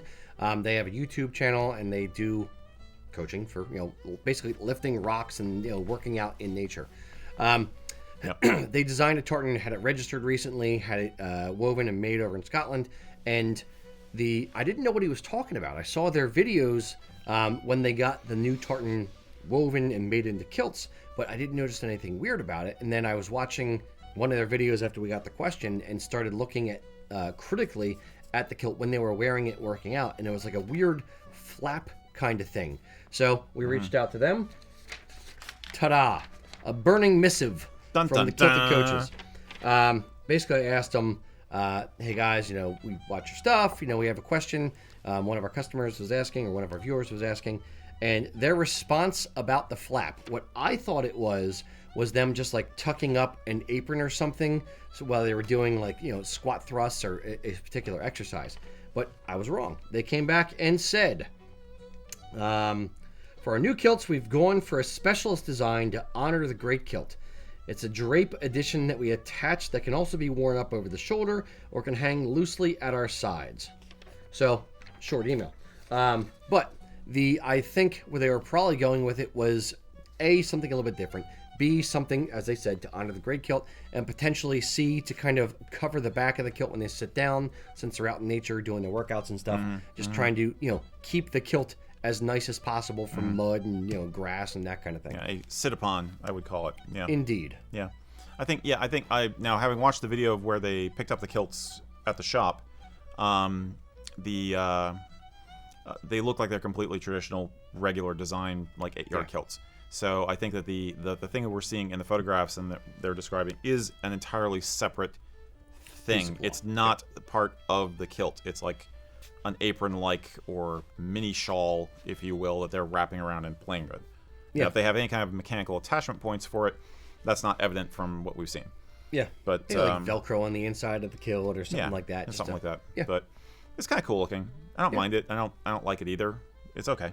Yeah, it's fine. But I can see, it's something different. Yeah, and let's face it, it's these are very, very down to earth, very nice guys, but it is partly presentation. This is their showmanship. You know, it's all they can do for showmanship because most of the time they're topless. But well, I guess the muscles are the show. Let's face it. You know, and the rocks. The rocks are. We don't want to show them up. That's why we got to keep these on. Yeah. It's there's too much sex appeal in this whole frame right here. Yeah, indeed. All right, Mr. Mac, we'll do one more from you, then we'll do the sneak preview. Sneak preview. Dun dun dun. So we have Chugwater Jack on YouTube. That's the name for the day. For formal wear, what shirt/collar and tie for a regulation doublet, not a military doublet, would you recommend? Regulation doublet. Which collar? A regulation doublet is basically a Prince Charlie with flaps. Tassets. For what? Tassets. Mm-hmm. Extra tassets. Being all technical and fancy. Mm-hmm.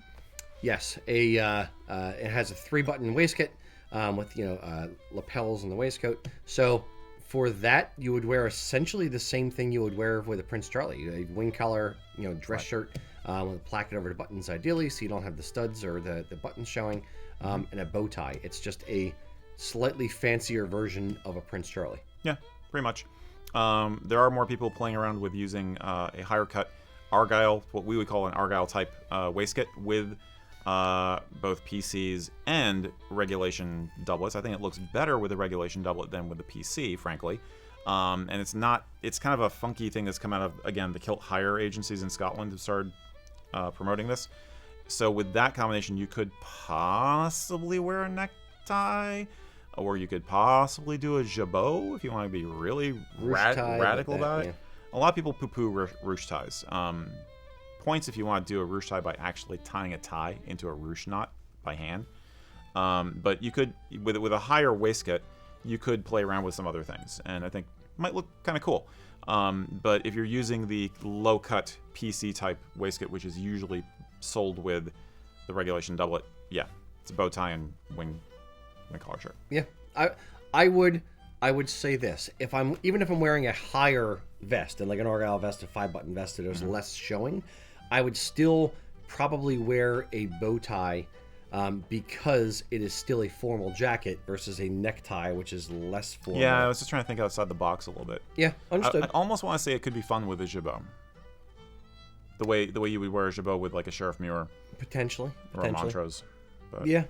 But I'm not a big jabot fan. I know you're not, but I think the antiquated styles are definitely getting more popular. Oh, absolutely. It's the high end, formal end, even more romantic end of the Peaky Blinders effect, the vintage effect that we talk about for day wear.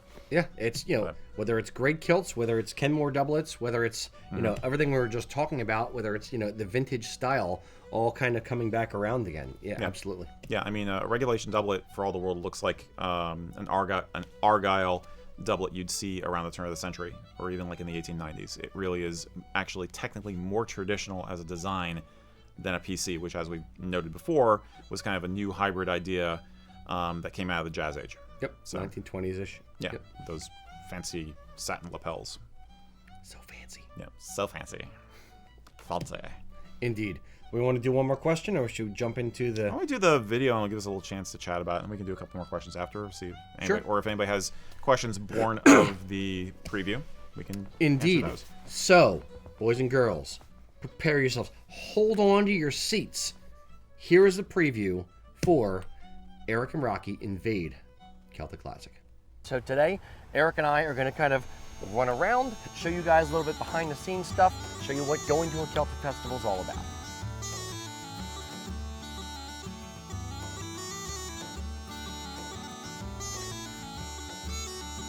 it really is community. If you've never gone to a festival, even if it's a small one, go. You know, you owe it to yourself.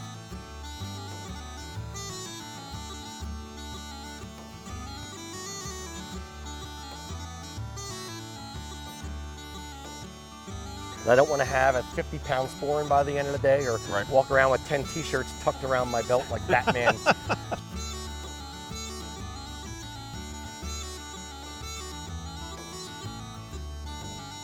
They are there to help you connect with your heritage. Well, it's really nice to have this connection with my grandparents, great-grandparents, people who I never actually met, who I feel closer to. You're the end of the line. If you don't make it happen from here, for my family, it's not going to happen. Rock Eileen! Claridge!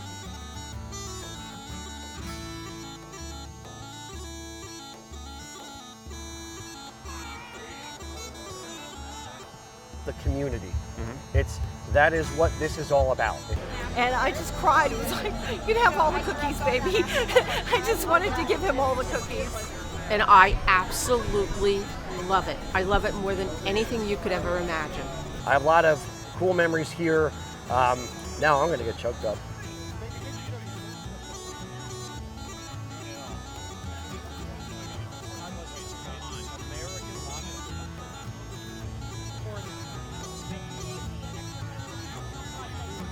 That's about it. Or you can just feel the nature on your face. SpongeBob. I'm gonna go buy some buckle brogues. So, this video is going to be premiering next Friday, October 15th. If you're watching this after the fact, it'll have already gone. So, what was your favorite and least favorite part of doing the live show, capturing all the stuff at Kilted Classic? You mean actually doing the filming? Yes. I was supposed to say, okay. I really enjoyed goofing around, to be honest. Yeah. You don't see as much of it, but the you know, being in front of a camera brings out the ham. Oh yeah. So I had a lot of fun. Never. Well, not in my reactions is also people's reactions. I was like, hey, we're filming you, and they're like, oh, you know, and just having fun with it.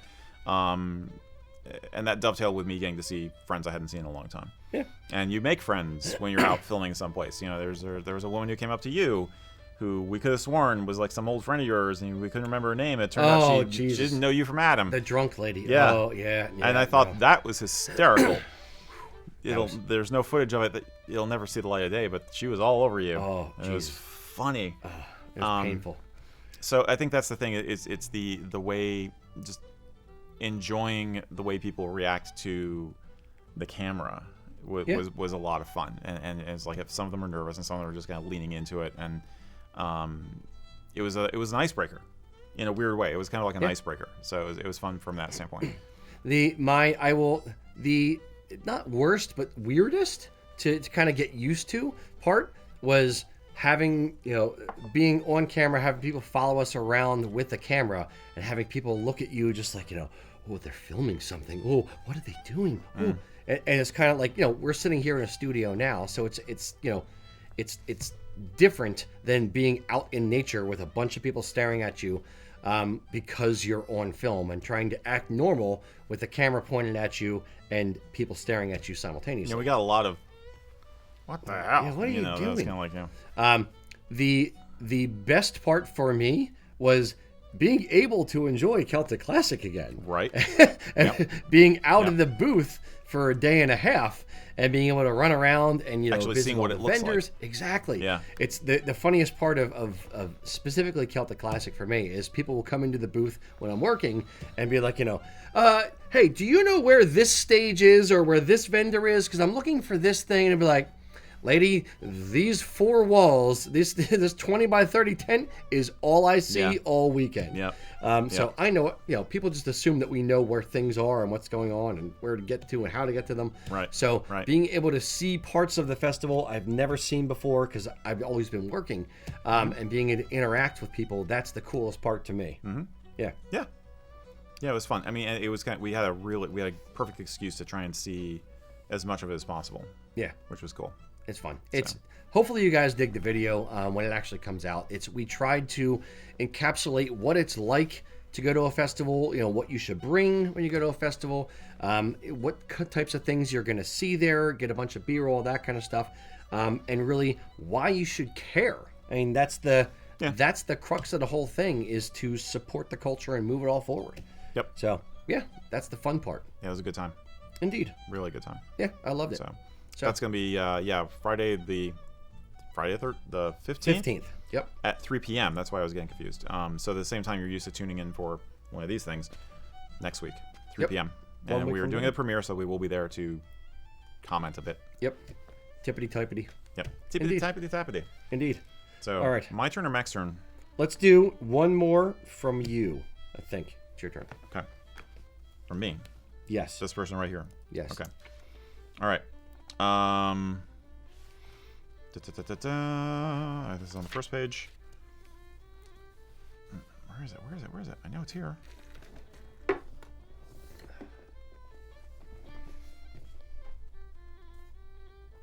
There it is.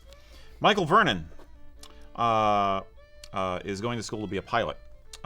So he's in a uniformed world. He's in school right now, but even when he gets out, it's going to be a uniformed world. So he said, what would you recommend to someone who's considering becoming a serial kilter? He's really into it, but has to work in a uniformed industry. And I'm not sure what help we can offer in some ways. Yeah. You got to wear what you're supposed to wear according to the boss. So yeah. That's a tough one, because like my heart and my head go to different places. Where I want to tell you, this is part of your heritage, you should be able to do it, and equal rights and all that kind of stuff. You should be able to wear unbifurcated garments. But at the same time, if it's an employment at will state, they don't have to allow you to do certain things. So that's why I'm torn on it. I would say this: don't let it stop you from wearing it outside of work hours. I mean, work hours are 9 to 5, Monday to Friday. So if you're going to go out for dinner, if you're going to do it on the weekends, sure, great, do it then if they won't allow you to do it.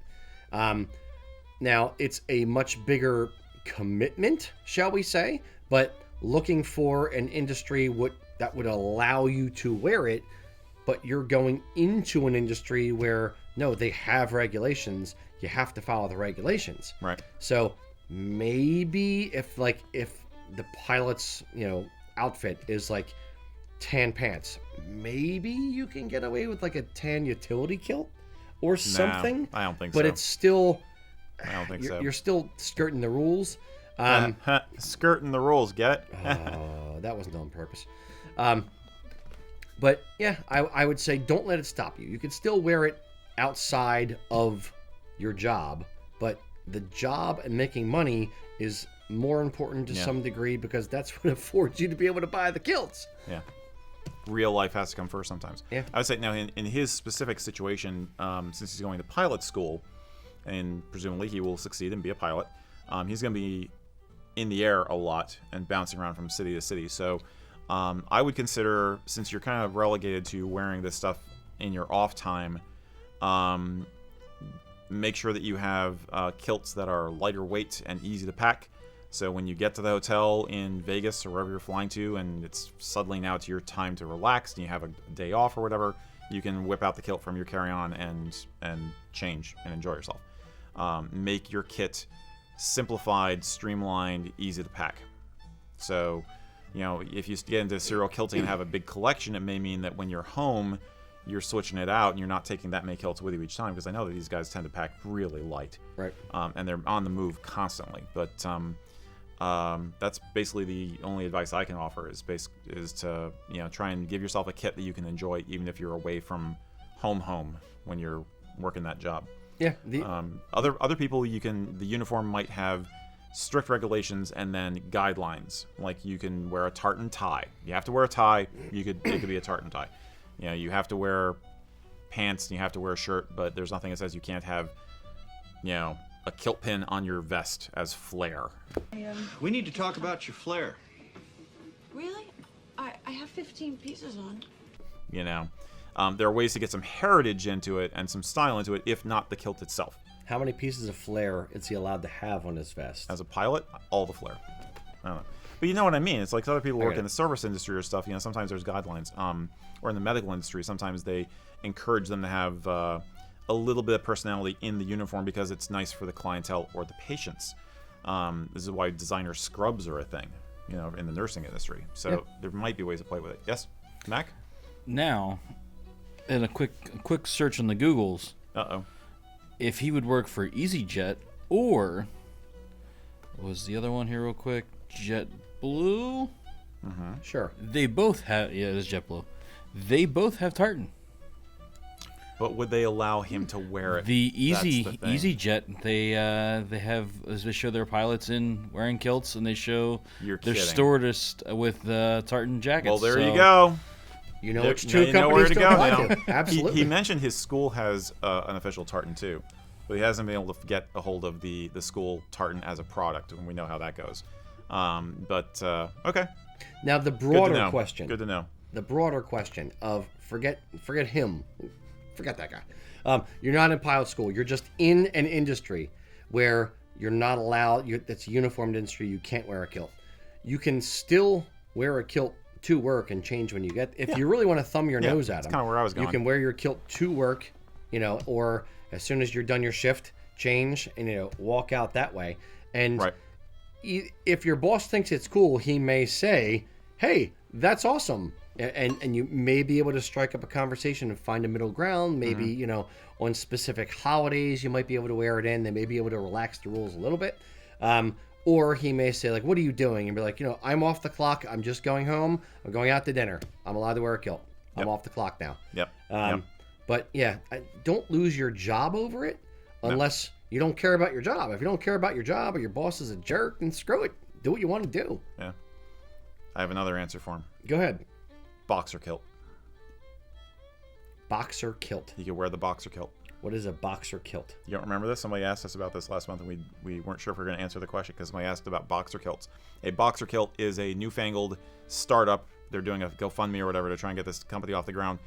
It is briefs underwear with a hole in the front to allow ventilation, and that which is protruding through the hole is covered by this apron. Modesty flap. A modesty flap, if you will. And they do it in tartan, and they call it a boxer kilt. I wouldn't wear that on the job. That might actually end up getting you fired. It's inside your pants. Nobody's going to see it. That's my point. Okay. I thought you meant just kilt. that. No. Hey, guys. Woohoo. No, that's the Kilted, Kilted Coaches.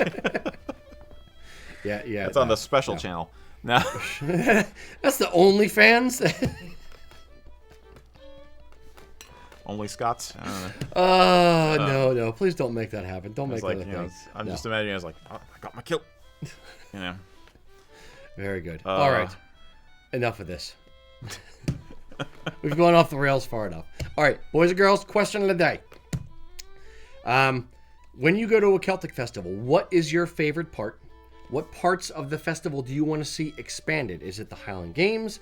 Is it the music? If it's the music, what band? Is it traditional? Tell us what your favorite part of the Highland Games are and why they're your favorite part. Right. We want to know. Tell us in the comments. Cool. Until next time, boys and girls, Slán Java. Slán Java.